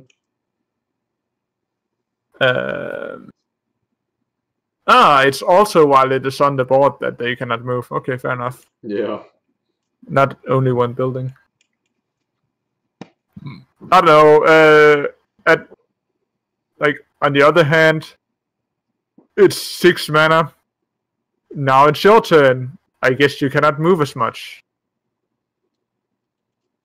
which feels bad. Yeah. I don't know. Yeah, I'm not sure how aggressively I want to play this card.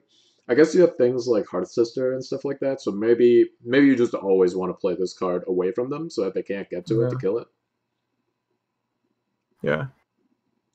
And I guess it's a Fae card because then you can kite them more and shoot them. It's impossible to win against Fae with this thing on the board. Yeah. It's pretty cool. I like that there's an effect that does something while it's building. Yeah, I've been looking for blinding snowstorm effects that aren't bad. For as long as that expansion's been out. Okay, we are onto neutrals. Yep. Metal Tooth. It gives you rush, and you can now combo it with silver and hit for a bunch of damage. So I guess you have that now. Combo piece, pretty important mech, I think. Yeah. Not much more. And with Helm, it's even more crazy, but that's a lot of cards you need to have. Yeah. I think this is a really valid card. And just purely stat-wise, it's just straight up better than Saber Spine.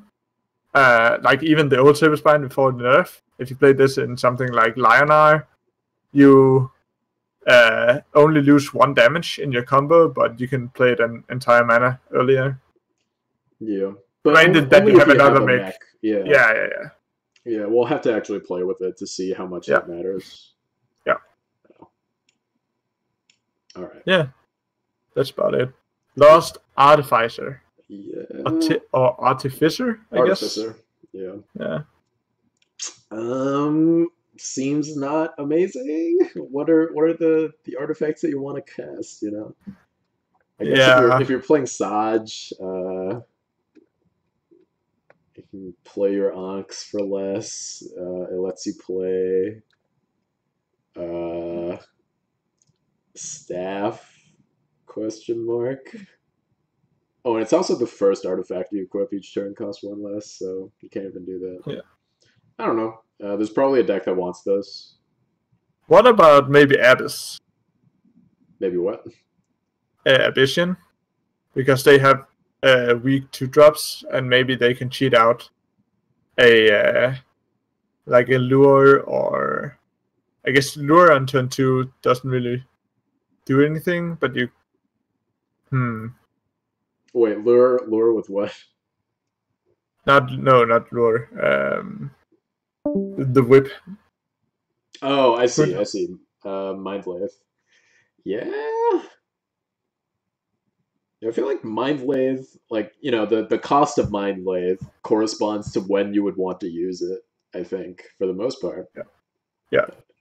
Playing it for 1 less doesn't do that much. Yeah, I don't know. Yeah, I don't know. Maybe the other Abyss weapon. What's it called? Ghost Azale?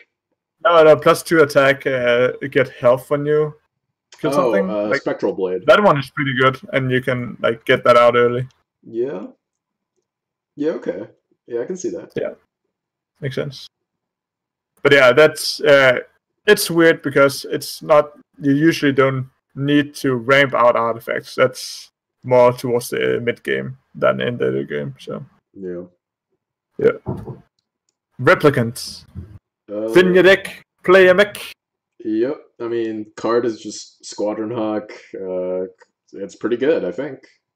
Yeah. You just get 2-drop that draws more things. Yeah. And then you can just replace those or whatever you want to. Or if you want your mechs for some reason, that's pretty good. Yeah. Yeah, Replicant is really good. Yeah. It's like good for Metal Tooth too, so that you can keep like a haste combo in your hand. Yeah, an activator. Yeah. What about what's his face?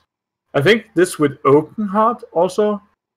Yeah, we mentioned that when we talked about Oakenheart. Yeah, so you can make a bunch of. So like you can play super aggressive spam deck with this. Yeah, you probably play it with Surge Binder too. Yeah. Yeah, sounds good. Yeah, pretty good. Thin your deck, draw something. Recombobulus.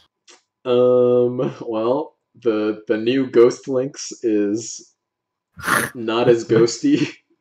No, it's not as Lynxy. Yeah. It is neither Ghost nor Lynx. It has much better stats, though. Yeah. You can play it on curve. And also, fuck up their you always have a 25% chance of getting what you want, which is much better than Ghost Lynx. Ghost Lynx, you have a 100% chance of getting what you want. Only with the Monk family luck, though. Which I do not have, as I don't belong to the Monk family. Yeah. Your mistake. Yeah, it's true. I should have been born somewhere else. Like now that RHacker left, then we are free.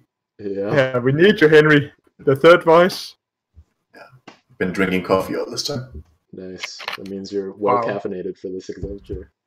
I can never. Yeah, for the finishing move. Yeah. The 11 last move. What do you think about Recombobulus, Mr. Henry? I thought it had good stats and it would be fun somehow, but not. Yeah. There's no synergy really. I don't know where you would specifically play this. So. It's fail, so you get them right into the middle every time. I was gonna say that you could randomly. If it was one space where it wasn't random, sure, it would be cool. Yeah, like move any minion one space forward or something. Yeah. Yeah. Something you can control. This is just a bit too random. Yeah. It's a fair card, whatever. Rescue RX. Decimate. Yeah, I don't know about the Rescue RX. It seems really pointless also. Really slow and really bad. But I feel like it's so like so compared to basically the comparison is Azure Herald, right, and Healing Mystic. Yeah. So Healing Mystic and Azure Herald, if you get them on the opening moves, you don't get the healing, but you get the mana acceleration. And Rescue RX does not give you mana acceleration because it's still in its flat ass. Yeah. And in the late game, you often want the healing right away because you don't know when you're safe.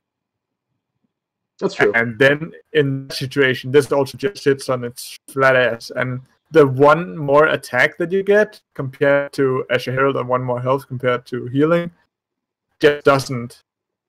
Yeah, 2 extra healing that you get for that's from Azure Herald is just not worth it, I think. If you're playing against Mech, you're playing against Matra decks, you're playing against all kinds of like cancer stuff you can imagine, you know. You can put a structure that heals you 5 in 2 turns. Yeah. I think the biggest problem is just that you cannot use it in the early game to get that mana, so why is it a 2-drop? if it was the same but had all the stats scaled up and also the mana cost scaled up, I think it would be better. I think not pretty much to this piece of crap. Maybe in full build Magmar. No, it doesn't make sense. Yeah, I think the late game and you can't get your healing until 2 turns afterwards is like the nail in the coffin there. Yeah. Bad. I'm gonna play it now, and hopefully he won't venture me next turn or the next turn after that. Doesn't seem great. Okay. The good thing about this review being so long is actually that maybe when we're done here, the expansion has actually landed. They said the 15th, right? No, the 14th. They did? Yeah, it's today. In 1 hour. Really? Yep. Oh shit! You'll just come out by the time we're done. 15th. Ah, that's pretty cool. Yeah. Okay, let's get on to Bloodbound Mentor. Card seems which great. Is not an Arcanist for no reason. Arcanist. I mean, look at it. It's literally Owl Beast. Say just retarded cousin. Yeah, and he has a staff. He has interaction with spells. Like, why is this not an Arcanist? I don't even think it would be broken if it was an Arcanist.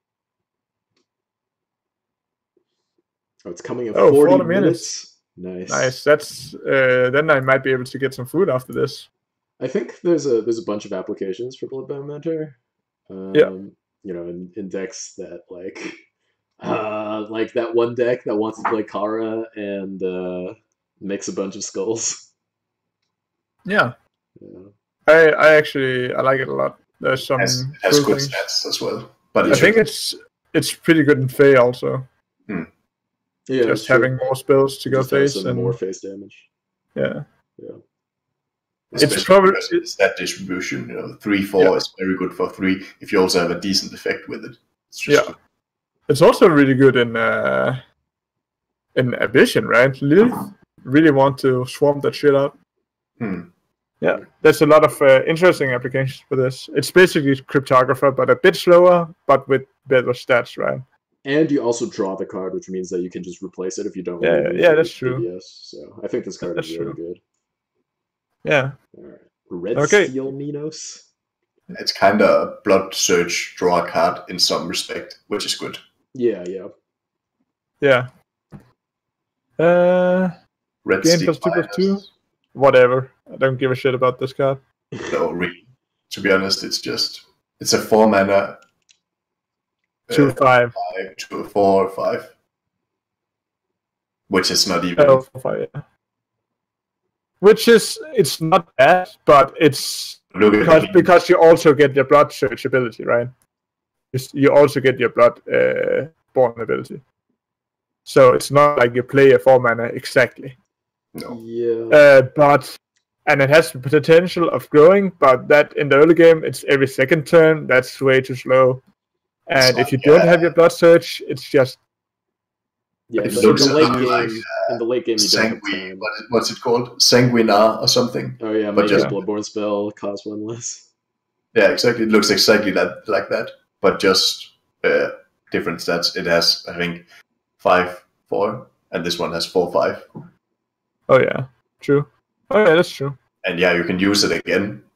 Okay. I think this is actually slightly better because if you go second, you can play it. 10-1. But it looks good, but yeah, it's whatever. I think just next one. Yeah, Architect T2 K5. Dang. Thanks. We talked a bit about this. Actually, I think this is better than I originally thought it was. We compared it a lot to Sojourner. Like, it's a 3 mana, and they have kind of the same stats, and then we said, okay, Sojourner, how many cards does that draw? Usually it's 1. Yeah. On average, your Sojourners would draw between 1 and 2 cards, right? 1.5 or something, on average. Yeah. But this one draws 1. Pretty certain that it draws 1. Yeah, it draws 1 guaranteed unless you get moved, but that's the same with Sojourner, right? Like, how often does it survive a turn and not draw a card? Sojourner? Yeah. Sojourner always draws a card, almost, but you have the option of silencing it. Obviously. Yeah. Oh yeah, I guess this is undispellable. Yeah, this one you get the draw no matter what, unless they destroy the structure. Deal 10 damage, in which case, in which case, 10 life. Good for you. That's pretty good. Yeah. That's true. But crazy card? No. It's a choice for draw. The thing about Sojourner is that you can also. That's something I do a lot, at least. If you go second and you put the Sojourner towards top or bottom mana, this diagonal opener, then you can grab the mana with it afterwards, but you cannot do that. I can't do that with any build minion. Oh, no, you can with this. It's built 1. It comes out your very next turn and can move right away. Oh, yeah, it has it. Yeah. I actually think in that situation, this is better than Sojourner, because Sojourner, if you go for a mana tile, you won't hit anything or draw anything. Yeah, okay. But this guy draws you right away, and you can still go for the mana tile. But it only draws 1, though. I mean, it's... and it only draws 1 in that situation, and you should only play this in your deck if your deck has a bunch of the things, right? I guess even with just another Architect, it just draws 2 if you have a second one. So yeah, you can stack them. That's true. Yeah. I think Architect might be okay. Yeah, let's see. Yeah. Deceptibot. This card is pretty cool. I looked at it a bit and I read it wrong. I felt like whenever you summon it, you get another mech from your deck. You have to. Yeah, you have to kill something. You have to kill something. Yeah. And I think I don't think you play this in your typical, like in your Mechastorm. Yeah, I think you have to build it around this guy, and then you have a silver or something big. Yeah. Not even. I'm not sure about silver. I think you just played with the Ambition one. Yeah. Ambition one. And the Rush one, because the Rush one gains Rush if you have a thing on the board, right? You can do something, gain Rush right away, whatever. Yeah, maybe silver to copy Rush. Basically, you play all the mechs that doesn't progress Megazord. Right? Yeah. You play this to... Yeah. Because if you get a progression mech... But I think it's... You don't get the power of it. No, you don't get the opening gambit of it. So... Yeah, and you don't want to pull out a helm or some shit like that. Yeah, no, that's pointless. Yeah. So this is all about controlling the amount of mechs and only having powerful mechs like the Ambition one that gives you Megazord or... Maybe this is actually what I'm thinking now. What I would like to try to do at least. This guy and then something like Assassination Pro and then some big mechs. That could be fun. Yeah, just use this guy to cheat all the mechs out of your deck. Because you kill something instantly. It's like on 5, summon a mech. And actually, it's when this minion destroys an enemy. It's not when it attacks and destroys. I mean, you don't need to do the attack. If the opponent, a battle pet runs into it, then it also summons something. If they trade Raid Links into it, they also summon something.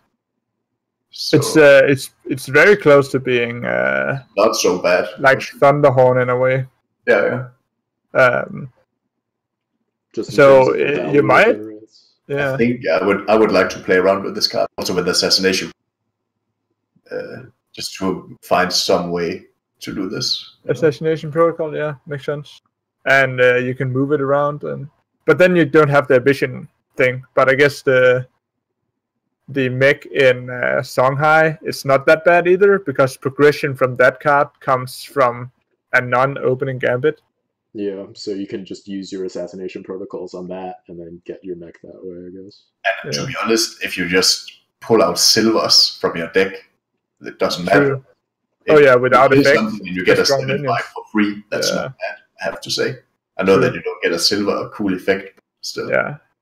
You could go full ham and like play Deceptibot and Thunderhorn and then summon Komodo charges for your opponent. So you have things to kill. Yeah. Yeah, sure. I think it's not as bad as I thought to begin with. Yeah. Yeah, I agree. Like summoning things from a deck, we know from Yu-Gi-Oh that can go crazy. Know that from many, many card games. Yeah, all of the card games basically. Timekeeper. Well, pretty typical. I think this card is hot garbage, except if you The magma. If you play a lot of build minions, or if you play Ambition. No, I think because I think the Ambition invulnerable one, you need that as fast as possible, and if you prog it and Timekeeper dies, it is replaced with a 6/6. Yeah. So basically, the build synergies that can replace the 2/2 stat line with something else, like I guess Lionar also with their structure, they can replace it into an Ironcliff. Yeah, you need that kind of combo because that's this gate to the underworld. How do you kill it then? Can you only kill it by dispelling it? No, you cannot kill it. It is straight up impossible to kill. You cannot do anything to it at all. No. Can you still move it around with spells? I don't think so, but maybe. Yeah. But but think about it as it's a 4 mana build 3, so effectively it's a 7 mana card. And at 7 mana you have things like Variax, right? No, that's 8, but it's the same idea where you create inevitability. Except that you can get it out on 2 mana with a Dark Fire. With Timekeeper or Darkfire Sight. That's true. And if this is out and you cannot kill it, I think how can you win from there? You could be playing with there's a lot of aggro and stuff. Yeah, of course, but I think you should. 5. I think it's a really good structure. Definitely. Yeah. So I think Timekeeper, if you specifically have something where you can use the shitty body for something else, then it's pretty cool. I'm unsure if you want to play it in Magmar. In a way, I want to make a 10/10 and 7/7 come out really quickly. Oh, I guess the 7/7 the 7/7 also buffs it into a So only if you can manipulate the stats of Timekeeper, basically. So Lionar, Ambition, and Magmar, right? Yeah. So Timekeeper is actually better than I originally thought, because the stats are so bad, but I hadn't thought about the combos where you can get rid of its stats. The next card, though. Yeah, we have Impervious Sumo Gado. I love him, how fat he is, Look at this boy. Yeah. He's also not a hungry man. Like, look at his face. Look at his sword. That's the shortest sword I've ever seen. It's just a rectangle. Is this actually better than? I think he didn't understand the rules. Ironcliff? Better than Ironcliff. The rules of stick them with the pointy end doesn't happen. Oh yeah. Well, with a normal sword, there's only one pointy end, but with this one, there are 2. Yeah, that's true.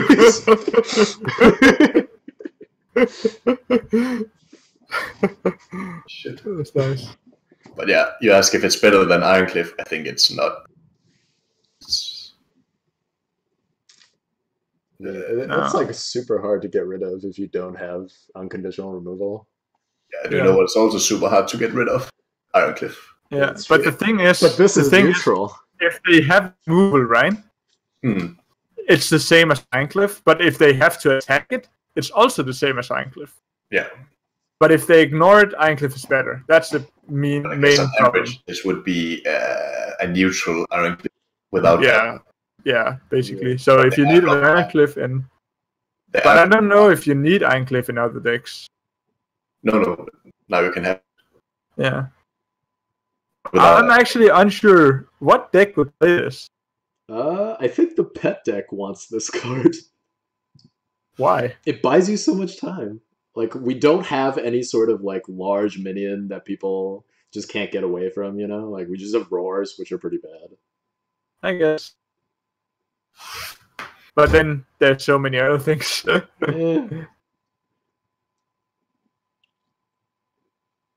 Yeah, and if they ignore it, I guess you just Divine Bond, and it's the same also. So yeah, I guess so. Yeah. Okay, Capricious Marauder.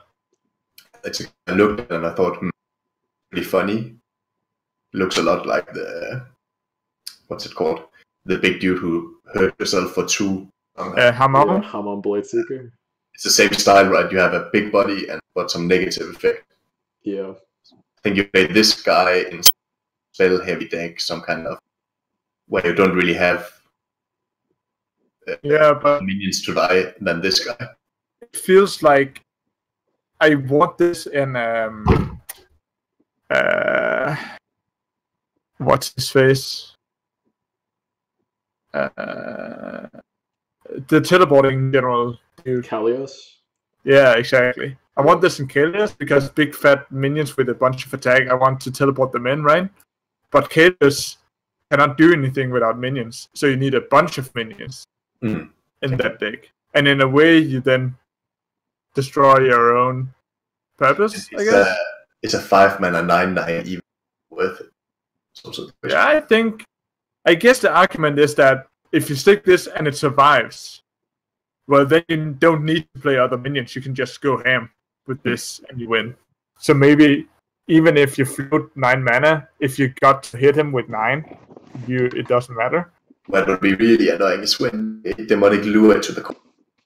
Yeah, and then you can't do anything. Exactly. I guess then if you give it to them, it doesn't matter either. Yeah. I was also thinking maybe in Magmar, but even then, I guess even if they take control of it, then you can just kill one of their minions and then you have control. Yeah, that's a funny thing. When it switches control, it doesn't get reactivated, so they can't use it immediately if they just kill one of your guys. So yeah. So yeah, you can actually, if you use it for like zoning them out of minions, in a way,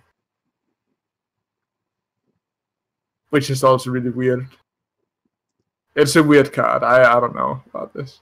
No, it's really weird. It's really weird. Yeah, but it's cool. I like weird cards that seems to have some kind of potential. So yeah, we'll see. Good. Yeah, Project Omega. Probably the most boring and stupid card in the whole set. Yeah. Remember, this is not a opening gambit. So if you put if you get it out from the Septibot, it gains all the buffs. Yeah. But it can still be dispelled. Yeah, new chromatic cold does just kill it. Yeah. Unlike the calculator, it gets way bigger, way faster. Yeah. Also costs the mana more. Yeah, it's bad. I feel like the combo potential could be good. It's like with silver, if you can just give it haste, they're just dead, you know? Oh, yeah. But then silver is 6 mana, this is 6 mana. So, like, you need to Deceptibot kill something, then you gain this, and then you play... Then you play silver. Rush and silver. Yeah. It sounds possible. It's a 2-card question mark combo. With another card on the board getting you the correct card from the deck by killing a specific minion from your opponent's deck. Yeah, but that's the best case, you know? It's like the best possible thing that could happen. Is very hard to do, which makes sense. Yeah.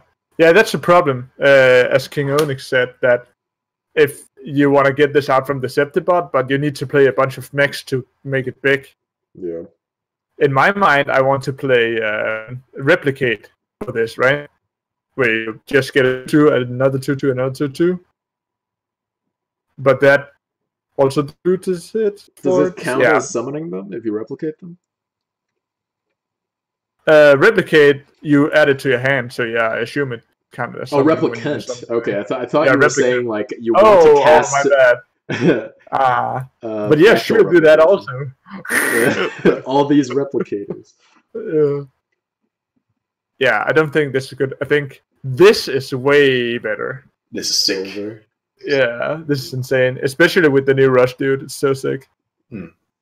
But also, just if you get range it on it, does it get this good. Rush keyword, even though it doesn't say specifically Rush as a bold word? Yeah, it just has it secretly. But I think if you buff, like if you give someone, Monk, don't think something. Dude, no. It has to be tested, because I think if it doesn't say Rush, and it's but I can still say what I believe will happen. Yeah, of course. Because I believe that if you give something like a mech provoke with the provoke guy. I can't even remember his fucking name. The red little turtle thing. Woodwind. Yeah, Woodwind. Then I believe that Silver will also get provoked. But they have they have rules against rush, for things like Grailmaster. So I don't really know. Yeah, I don't think that is the case here. Because rush is a keyword, it's just not in that pool. But maybe, you might be right. Yeah, we'll have to just test it. Yeah, but it seems weird to me that they would make Metal Tooth as a card if you cannot copy rush from it. I hope that they make it so that you cannot copy it. Imagine this guy having rush. Yeah, 7 damage. You have this rush minion with the 9 in the face. It's a faction neutral.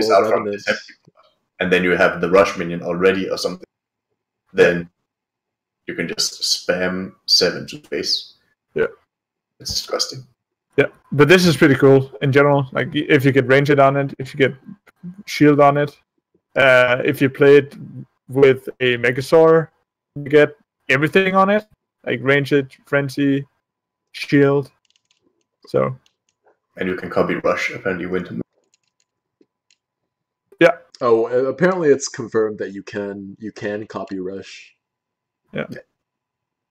So that's pretty neat. It's very strong silver, and it's a combo card. Yeah. But even on its own, some combo cards like Project Omega, if you don't have some prerequisite, they are just complete shit. But silver, it's great. You can actually drop it in a top deck situation. That's true. It has the same stats as just a 6/6, right? Yeah. Yeah. So now we see Q&A. Q&A. You remove all of your shitty minions in your deck, so quality assurance came by and cleaned up your deck. I like this card. It's pretty cool. It makes you. It's both a anti card, but also you can play aggressive, like an aggressive deck. Have this and some other finisher, and clean out your deck so that you're guaranteed to get the finisher. So basically, you play an aggressive deck with Decimus and Tectonic Spikes, and if you don't get those and you get this, you can play this, draw a card, and there's a pretty big chance that you're gonna get either Tectonic or Decimus. So, yeah, it's just a way to make aggro decks consistent in late game. That's also, and I don't know if you can do it yet necessarily. You need to think a bit about it. If you have a deck full of 2-drops and this, and then very few specific spells, you can get to some combo very fast with this because you can empty your own deck. Don't know if I cannot come with an example where it works, but it's think in that you can, for example, only have spells left for, let's say, some kind of mantra stuff. Yeah. The correct spells. It's an interesting, weird card. Yeah, I think you could even consider it something like Brom Zoo, right? Where you just go ham with really small shitty minions and then draw a bunch of cards and then, I play this and now everything I draw is just buffs or whatever. Or you can even play this in Titan and make sure that you draw the Titan. Yeah, and you only draw the bigger cards later in the game. Yeah. So you don't top deck. Oh shit! The last card is not here. It's not. Why? Well, I think it wasn't there when I looked yesterday as well on the list. There's something fishy. Reliquarian. But it's an interesting card. Yeah. Monk and I had different ideas about how it works. I know how it works. You know how it works? Okay, how does it work? Because Silver Mist just added. It says, so Forge means that you take your friendly minion and you destroy it. Okay. You'll get an artifact. Okay. Then you'll get an artifact with a unique ability that depends on the faction you're playing. And so it's not an existing artifact? No, this artifact equips automatically the one you forge your minion, then you equip your artifact, and it does not go into the action. And these artifacts are unique, and they're not available in Ortrax gifts or Grincha or something. Okay. And the example here he only has one example, is the Ambition one. So the Ambition artifacts is it gives you a general plus attack and lifesteal equal to the attack of the friendly minion you destroy.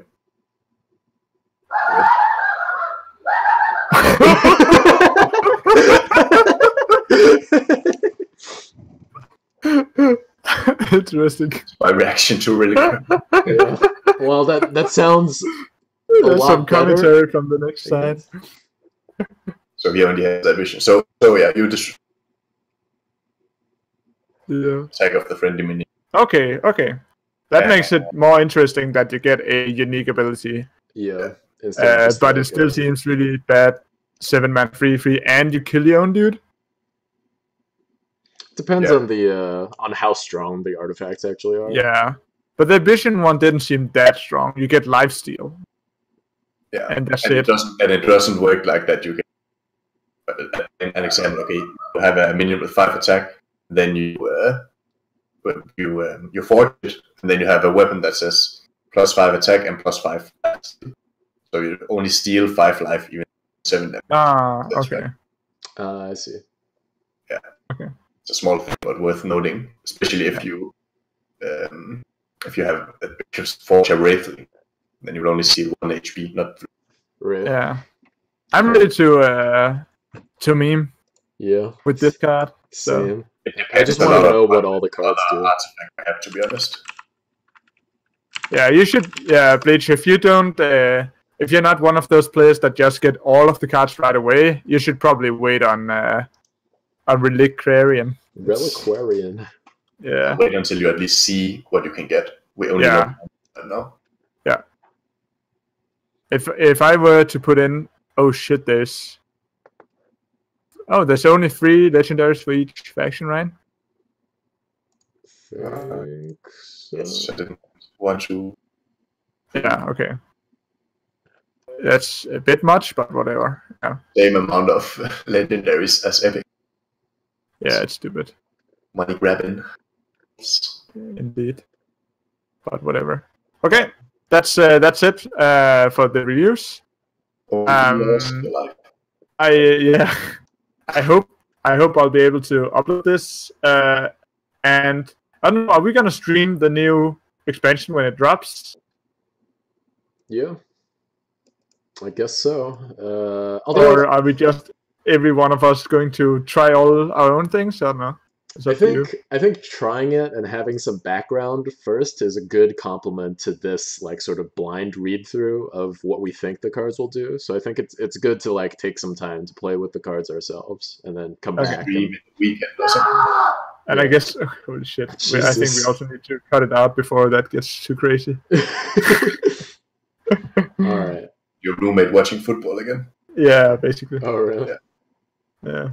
All right. Well. And I guess we're up against all of the big streamers right now, aren't we? Yeah, we are. Yeah. Just Suzu and Grinch.